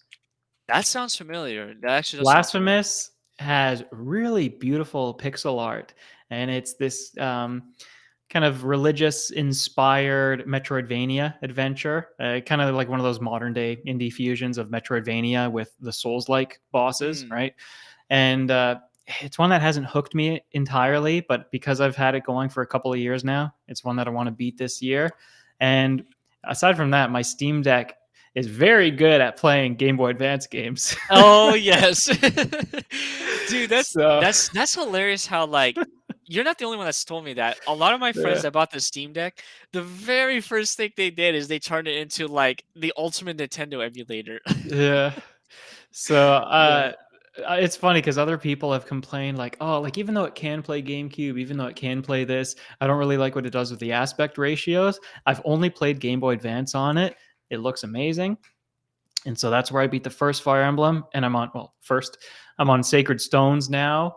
Um, Nice. and even though it's coming to the Switch, Mario versus Donkey Kong with the little wind up Mario's. Actually, I don't know Yes. if that's the one. I'm playing that on the Game Boy Advance right now, and I'm not gonna March of the Minis, I think it is. I'm not gonna repurchase that, so I'm just gonna finish what I've started on GBA Game Boy. Awesome. I might how do I say this? So the other day, I'm always hunting for retro games. So I was looking on this Japanese app. It's kind of like actually you guys have it in the North America. It's called Mm, Mercari, and okay. like it's basically people sell from their house like their items, and then you can buy it directly from them. So it's like it's cutting out like Yeah, eBay basically. that's nice. And so here it's like really big in Japan. So I was looking on there and somebody was selling just the cartridge. They were selling Sacred Stones and this one game called The Binding Blade. But Yep. but The Binding Blade is a Japanese exclusive game. But so Yes. what made this one interesting is I don't know if the seller realizes it, but that game is a homebrew game. So basically they put they put I think they made their own cartridge. They put the game on the cartridge, and then they put the translated game on the cartridge, like Mm, a fan translation. because there's no English version of that game. It's only in Japan, and so But I was isn't Blinding or Binding Blade, isn't that the first one that I played, the first localized? But we just call it Fire Emblem. that one's called Or the is that like Blazing I Sword think or it's called the something? Blazing Sword or Burning something. Oh shoot, it's not the Blinding Blade, it's the Blazing Sword. How could I? I'm looking it up right now. That one Yeah. is Blazing Sword. The one you Uh, played. The one you played. yeah, Jake, and the sequel to our first localized is Sacred Stones. So that's what I'm going on to now. Yes. So because in the Okay. U.S. or in North America they called it Fire Emblem for the Game Boy, Yes. Yeah. and then the one after that was called Sacred Stones. I don't know why they did that. I don't understand that. I mean, they And you did know what with makes Final it Fantasy, so I'm glad we got the games, but then you know what else adds more confusion? I learned that the first localized Fire Emblem here is the 7th installment. It's like, yes, what? We got in yeah. the series so late? So you have a lot of work on your hands. You got a lot to do. Yeah. If you need tips or information, or not tips, but information on which games to play, because I could tell you like which ones were remakes that you could probably play like through the 3DS if you find them at like Yeah. a shop or whatever. But Mhm. yeah. Anyways, oh, and then another game that is a Japanese exclusive game was the sequel to Shadow Dragon, the DS one that you're playing. Oh. It's called New Mystery of the Emblem, and you know Shadow Dragon's a remake of the original game, right? Yeah. Yeah. Okay. New Mystery of the Emblem is a remake of Mystery of the Emblem, which was on the Super Famicom. So, Okay. like that one again is a Japanese only. So I'm gonna have so much fun trying to read, because those games that I can read the text in Zelda games, they're not too Mhm. difficult, but the text in Fire Emblem games is like a little Is it heavy at written with times. like a fancier prose? I think so, yes. Yeah, There's okay. different vocabulary they use because of like the genre it's in. Whereas like Mhm. the Zelda vocabulary is like very like generic fantasy Basic. or like Yeah. basic, and anyway, so um but that's yeah, I'm glad that you're playing the Fire Emblem Game Boy game, because apparently those are like the best ones are the Fire Emblem Game Boy games. Mm. They're like just really they're really well rounded. So anyways, but uh yeah, as far I guess that's basically it for my games I'm currently playing. But uh oh, so one thing you mentioned, and we've talked about in the comments, is and we'll talk about it in the future, but video game music, especially like modern video game Mhm. music. So like, do you care to elaborate more about your thoughts when it comes to like, I guess, video game music? What's And going on? yeah, what's going on? But what do you think about when you think about video game music, and like how does that affect you? Yeah. Okay. So, video game music is just music. And maybe it used to be different 10 years ago, where when you were listening to video game music, like something about it was a little bit off, right? Um, I remember this was a funny memory. Just some number of years ago, I'm playing like relaxing music and I don't have my earbuds in, so I'm playing it through my speaker. And my mom comes in when I've got Super Mario 64's underwater theme, the chill one that everyone knows. Yes, And she's like, "What is this? This is depressing. Turn it off." Like, that's okay. hilarious. Complete. First of all, it's not even the right vibe, but whatever. We'll let that go. So clearly, video game music still sounds a little bit different to most people. But I think now it's just music, because as far as the variety that exists and how much is synthesized and digitized from mainstream music, it's starting to sound more like video game music. Like, you don't have beautiful combinations of harmonies plus the percussion, the rhythms, plus the melodies, whatever. Modern music is just, hey, bass boosted, hey, drum line, hey, whatever. Yeah, So my tastes, at least, have always veered towards pleasing melodies. Video game music usually provides that. In the car now, I'm not even listening to my own playlists or mixes, and I don't have Spotify, so I'll just put on a radio station. And what actually sounds a lot like video game music? Jazz FM or classical FM. And I'm not even one of those people who's like, yes, violin, Bach, yes. But just there's so many nice similarities, at least between the video game music that I like and kind of the classical music that I like. And same goes for jazz. So I think it's really funny. A few times, actually, I've made notes just as I shouldn't admit it. I've made notes as I'm driving, I guess, where I hear a song on the radio, I Shazam it, and I'm like, this song sounds like that song from Zelda or something like Yeah, that. yeah. I get Yeah, it. but and I guess before throwing it back to you, I guess one thing that I don't like about the modern video game music, or I could do that after you say your bit on kind of real music versus video game music or No, whatever. go ahead. Keep it rolling. Okay, sure. So the last thing about the modern video game music, this is what I've mentioned a few times, is it's just everyone is trying to do the same thing for their epic boss fights or their this or their that. It used to be a real treat if the developers could afford to get an orchestra or something like that. It was a real treat if you could have proper symphonic music in your video game instead of the MIDI files and whatever. You know, I don't know the digital stuff, the technical stuff, but you know what I mean. And now everyone's got bigger budgets. Everyone's able to, or AAA at least, able to afford having orchestras. And I just feel like the creativity in what we're hearing is not there anymore.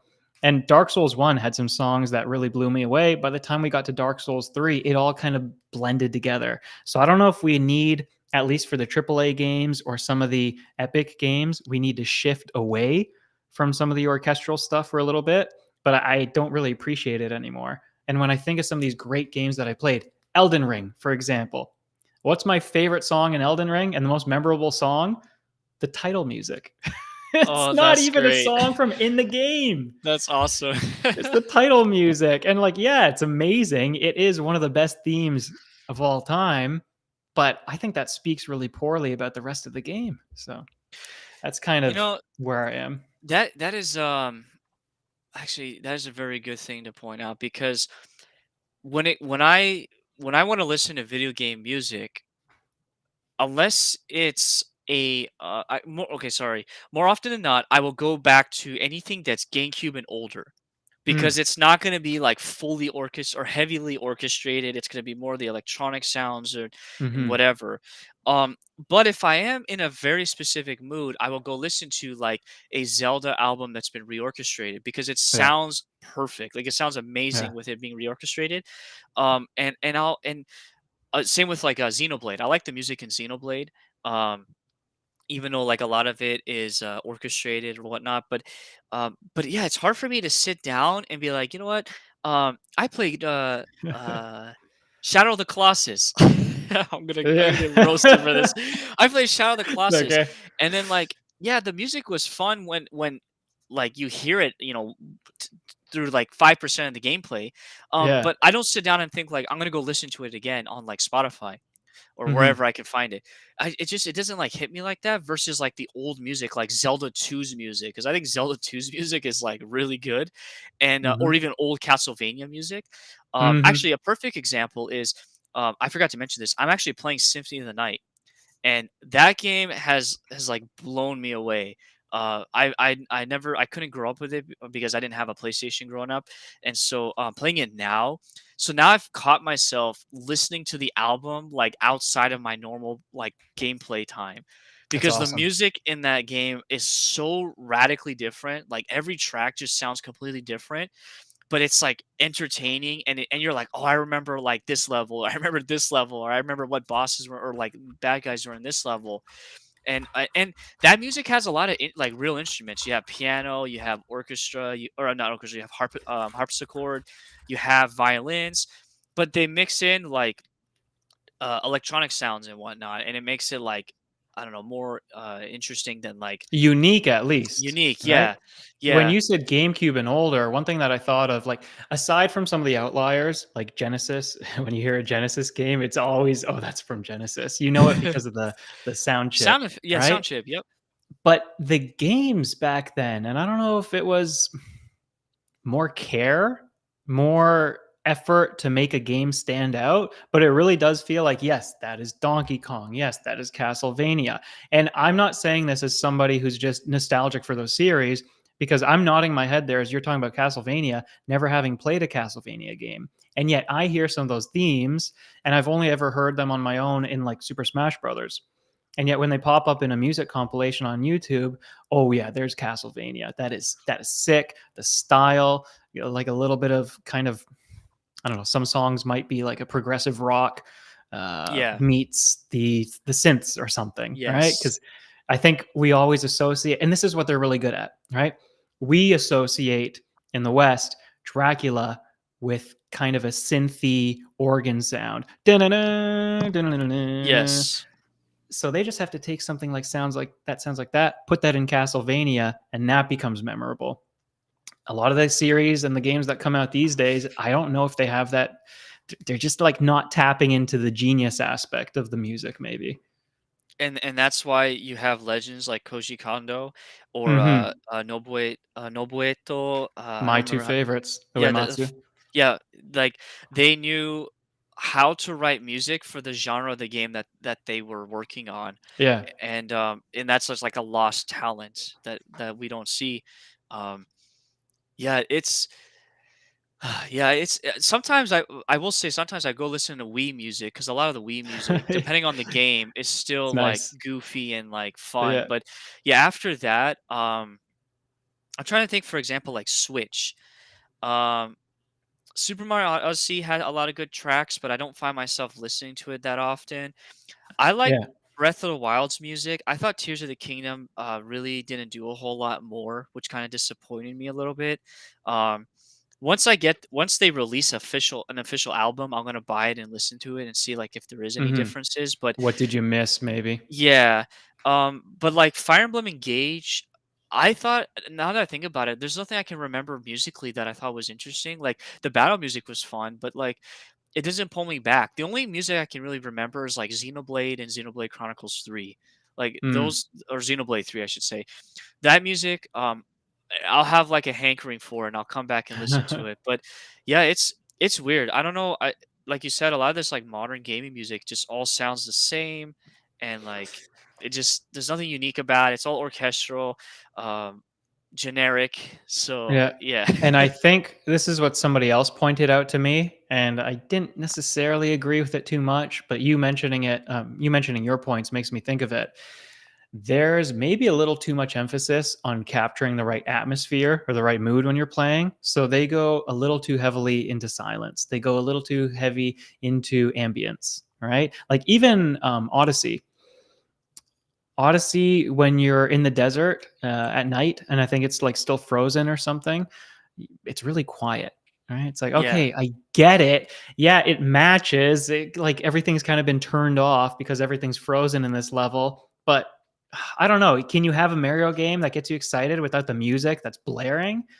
So, and Breath of the Wild and Tears of the Kingdom, I mean, I love the ambient sounds and I love when I hear a little bit of nature or a certain ding or a chime because I'll instantly go, oh, it's this happening in the game. But I Yes. cannot do that for the music and go, oh, that's Breath of the Wild. I don't even know what it sounds like. I haven't heard half of it, or if I have heard of it, I haven't noticed it. I totally get it, man. I it wasn't until I bought the Breath of the Wild album, I was like, wait, this song was in the game? This one was in the game? Like, where was this music? Like this is Yeah. and what's crazy is the album has like 5 discs of like 100 plus tracks and you're like what like where was all this but Yeah. anyways yeah it is what it is and that's why I have on my channel here I try to talk about video game music, especially older stuff. I'm trying to focus on Hmm. older stuff first.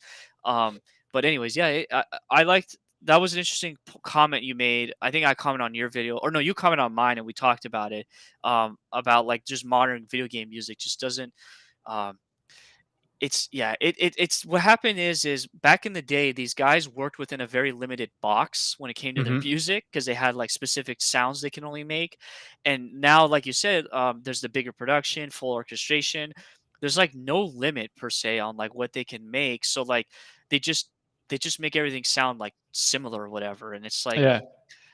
I've maybe got one yeah. more for you too. What's up? One more point about it that I just thought of because I've noticed this as I've had my Switch set up here during the holidays. I take my Switch to my parents, I set it up on their TV. Last year, I got a sound bar, I installed that, and all of these modern games sound different depending on the audio source. And with the older games, I think because there was the emphasis on the melody, and that's what's kind of getting lodged in your head when you Yep. play a level 10 times, it didn't matter if a melody was pitched up or down a little bit, or a little fuzzy or more clear. a little more bass, a little more treble, you could always recognize the familiar melody. And now it's just kind of all muddied together. And I swear, when I plugged my Switch into my parents' TV and I was playing Breath of the Wild there a couple of years ago, I was like, "Oh my god, that's what it sounds like!" Oh shoot, I don't even know what the true sound experience is anymore. Is it my TV or is it their TV? It was that different. It's Wow. shockingly different. I wanted to bring up a point here that Shaka Zulu made here. So Hmm. they're saying soundtrack is beautiful, but a feature of the game was not to play the music. So if that's the case, how come from like I don't know about Atari, but let's just say from NES on I upward. think he's Oh, I go may ahead. be misunderstanding, but I think that's coming after the what I mentioned about the Mario level, maybe, where Oh, it was quiet. Because he's asking, right? He's like, soundtrack is beautiful, but a feature of the game was to not play the music. That's a dumb idea, right? That's how I read that. oh, okay, okay. Maybe okay. I must have read it completely different because I was gonna say like from the NES on to like the 64, but let's just say NES and Super Nintendo, you heard music constantly. There wasn't like silence or pauses. Like in the Yes, gameplay, you always heard music. Maybe during like cutscenes, except but for the one game that you might pause and then it goes quiet. right. But So aside from that, yeah, so like you always heard music. So um yeah, I guess I must have misread that. So my bad there. Thanks for like catching that. um yeah, so well that's gonna probably about do it. So I appreciate you coming on by, man. This has been thank fun. you for And having me. And I got to thank everybody in the chat for participating and sticking around too. yeah. There's some funny comments during those couple of hours. Yeah, I have the people that come by, they always drop some funny stuff and they're all good people and they mean well. So yeah, Cool. and like I said, I'm really grateful for everyone in the chat. We had a lot of people come by and you guys showed up for Leo here. He's the real superhero, the real star. So um definitely if you're still here or if you guys don't know, here's his channel. I'm going to put it in the chat right now. Go and check it out. He does great videos. He does a lot of like game reviews of stuff that he really enjoyed. He always likes to bring out like the positive in a game if it might suffer to the masses because like you mentioned earlier, there's a game for somebody out there, right? And you're just trying to like Hmm. shine a light on it like hey this might be for you if you're this type of gamer. So I think that's cool. You also have your food for thought videos, which are like thought provoking. They're really interesting, and I listen to them while I'm like doing an activity, like cooking or whatever, or cleaning, because it's just I can listen to it. It's like a podcast almost. So, yeah, keep it up. And Thank you. yeah, man, you're always welcome to come back. We could talk again, or we'll see. We'll see what the future holds, because I have an idea for something that we might do in the future. But yeah, man. Now I will ask, I guess, what are your like, what do you got coming up for your channel then? Go ahead and chill about your channel. Sure. Well, I also think that as we both make our way through Zelda, you're going to finish it before I will. There's going to be more to talk about there because it'd be really fun for like a fan of the Zelda series to. One thing that I think I would like to talk to you about is how much have you noticed going back to the earlier games that they've brought back in the later titles or even in the middle titles like the N64 and the Wii ones? Because yeah, one thing that I'm surprised by playing A Link to the Past is they do a great job of not discarding things. They keep them and they refreshen them. And anyways, yeah. So we'll do Zelda at some point, right? Yeah, well, to add to that, the what I one of the main reasons why I like Hyrule Warriors is that it's a love letter to Yes. Zelda fans. And Yeah, so absolutely. when I was playing it, when I picked it up again recently, I didn't know that because I didn't play the original Zelda game, that the white sword and the magic sword or the magical sword are from the Oh, original we're Zelda real? game. Yeah. I was like, "Whoa, that's so cool that they like brought that over." Yeah. I can't remember when I played the first Zelda either, but I think it was before Hyrule Warriors, and I just forgot about the fire rod. So, Oh yeah, Link yeah, is using yeah. a fire rod. I'm like, this is so out of place. Oh, no, it's not, because Zelda actually started as more of a magical medieval adventure. And Link wasn't stereotyped as just having mechanical weapons. He had wizard items and stuff like Yes. that. Yeah. One of my favorite references, and my bad, you can go back to your channel. Is Yeah, don't worry. I don't know if you care if I spoil a weapon in Hyrule Warriors, because there's this one weapon in particular. So you can get you play Twilight Princess. You know the ball and chain in Twilight Princess. Hmm. Yeah. So they comboed that with the silver gauntlets from Ocarina of Time. So they Oh. call the weapon's just called gauntlets, but you're Mm, throwing around the ball and chain. Well, in I the like game, you that. know how there's like different versions of that weapon. One of the Mhm. versions is the power glove mixed in with the chain chomp, and I didn't know Oh, this. I nice. did not know this until Yeah. I played Link's which Awakening or To the Past, because Power Glove is To the Past. I just got that this morning, yeah, and the Chain Chomp for Bow Wow yes. is Link's Awakening. Yeah, and I was like, that's so funny that like the chain chop, the gauntlet, or the ball and chain Yeah, was swapped out with the chain chop. Like it's yeah. hilarious. So, anyways, my bad. But yeah, No, it's back to good. your channel. Yeah, what do you got coming up with that? Okay, so what is coming down the pipeline? Look, if I have made fans of any of you out there and you want, like what Angry Canadian does, you want to just put something on in the background, I had my first live stream episode and I figured a good trial episode was doing my food or my behind the scenes. That's just kind of, if anyone knows Angry Video Game Nerd, I was always into his behind the Mm, scenes because he's a character on screen and he's just this humble guy off camera, usually answering fan mail and stuff like that. So that's the kind of my behind the scenes, and I essentially map out with my audience what's coming next. And to distill that into just a couple minutes for now, I maybe once a month I'll try to do a game review. If I'm really consistent with the channel, I would like to upload every 3 out of 4 weeks, asking for a lot compared to last year, but we'll see what happens. So far, so good this year. Of course, playing more Zelda games so that I can rank the mainline series. Afterwards, playing Super Mario Wonder so I can rank the mainline Mario platformers, I guess. Oh, I have to play Galaxy too, actually. I'm not as close as I thought. oh no. And yeah. And then food for thought videos. I probably have one every 2 or 3 months, and those are just some topics that come to mind. I've actually got a couple more that I would like to talk about since right now we just saw, I think it was Microsoft announced that their next console would be digital only. And so there's a Oh lot of yeah. interesting conversation to be had there. And I always try to come in with a point of view that if either a different point of view, not just to be different or contrarian, though, like purposefully different, thought out. But on that topic, I've got some interesting stuff to say. So maybe another food for thought. And like you said, I'm really proud of the work that I put into my top 50 and the current compilations. So those are always sitting there on the channel. If you want to go back through my catalog, it's all neatly sorted in playlists because I'm neurotic about that kind of stuff. So use the playlists, please. I've organized it for you. Yeah, I need to keep chugging away at your top 50 because there's quite a bit and they're pretty long. But yeah, I'm gonna get back into that and just I'm not gonna skip to the top like 10 because I want to see like how you get Mhm. to that. But yeah, they're fun and the like I already mentioned in the very beginning of the live stream, like you guys in the chat need to check out the Pokemon games ranking video because I think it was like you gave a really good answer for each game as well Thank as you. the mini awards that you gave too. So um, yeah, and yeah, I'm looking forward to your Zelda ranking one. That one's gonna be interesting. And Final Fantasy only because I'm not super familiar with Final Fantasy, so I like learning from other people, especially if And they're no like, spoilers.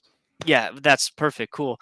And as long as they're big fans of it. That's actually a good point. I got to figure out if I'm gonna do spoilers for my Zelda ranking because I mean the games have been around for 20 plus years at Yeah, this I point, know. but It depends on like that. Oh, there's that one thing in the game that you'd really like to talk about. I think though, even if you want to do that, you will find a way to still disguise it where people who haven't experienced it aren't going to be spoiled, and people who have played the game, they will know what you're talking about.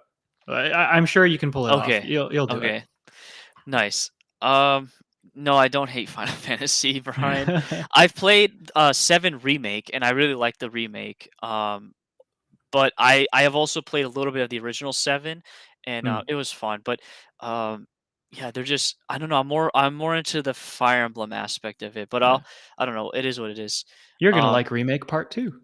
yeah, I have to buy a whole new console for it though. Yeah. All right, well that's awesome, man. Yeah, I Thanks appreciate for like I having said, me, Ben. yeah, I appreciate you coming on and you know, I'm looking forward to the stuff and your live streams too. Hopefully, I'll be able to hang out and see, your live streams. That one you did was pretty funny. You're like kind of raw behind the scenes one. Like, it was funny because I didn't know you uploaded the an edited version. So I started watching the Yeah. edited version. I was like, wait, this is not the raw one. I'm gonna go back to the raw one. So I watched that Oh. one, and that one was more entertaining. I don't know why, but Sure. but yeah. So with that being said, um, hold on a second. Let me make sure. Okay. For me, I don't have anything like scheduled because I got like a lot of stuff happening life wise. But like I mentioned, I'm working on the Zelda ranking. Mhm. I might do a couple live streams next month, just playing a video game here and there. There's one other project. Oh, I'm gonna get with you after this stream. There's a project I want to do with you, and Mm. one other individual. So that's actually the main focus for next month. So I appreciate everybody that's come on by. Um, Make sure you sub to this guy. Leave a comment after this live stream as well, and hit the thumbs up. And yeah, leave a comment for him to read too on his channel for his videos because like I said, he's pretty good at replying rather quickly. So with that being said, I'm gonna close this out with another commercial break because I actually forgot to. I thought I had an outro made, but I didn't. So I have a commercial break, which is just as good. So Yeah. I'll see you guys later, and enjoy the rest of your weekend coming up. See ya. Guys online are insane. Oh, come on. I had that. Come on, Mario. Dude, they must play every single day. Gotta be IT guys. Oh, yeah. Got the tail. Got the tail. Come on. Come on. Who are these guys? Who are these guys? Who are these guys? We just said that. この子たち勝たせてあげようか。やだよ。 Get online and race people all over the globe in Mario Kart 7. The best games are available now on Nintendo 3DS. What will you play next? Games rated ET 10+.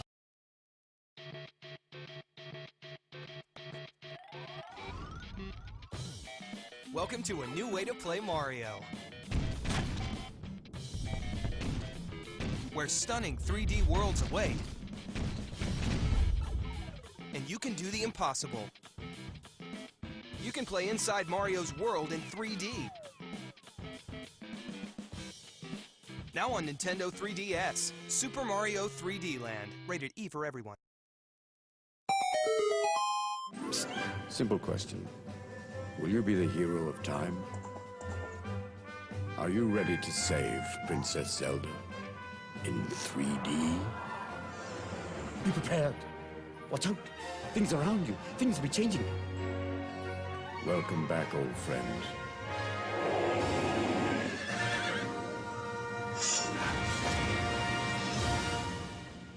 No pressure. To become a legend, you must be willing to risk everything. There is no challenge you can't overcome. No danger you can't escape. And no dungeon you can't solve. You can use Link's new powers in an all-new adventure to conquer Hyrule's ancient dungeons. The Legend of Zelda, A Link Between Worlds. Only available on Nintendo 3DS and 2DS. Star Fox 64 3D, men. And John? No, I'm a man. You were all at my bar mitzvah. Oh, nice barrel roll. Wait, what's a barrel roll? No, nobody tell me. Oh, yeah. Supernova. Did your voice just crack? Cloaking device. Where am I? Where am I? You can't see me. You can't see me. Oh, bow before your king. I'm not gonna bow. Yeah, I'm not gonna bow. Face off with your friends in Star Fox 64 3D. Only on Nintendo 3DS. Rated everyone 10 and up. And now get Nintendo 3DS for $169.99.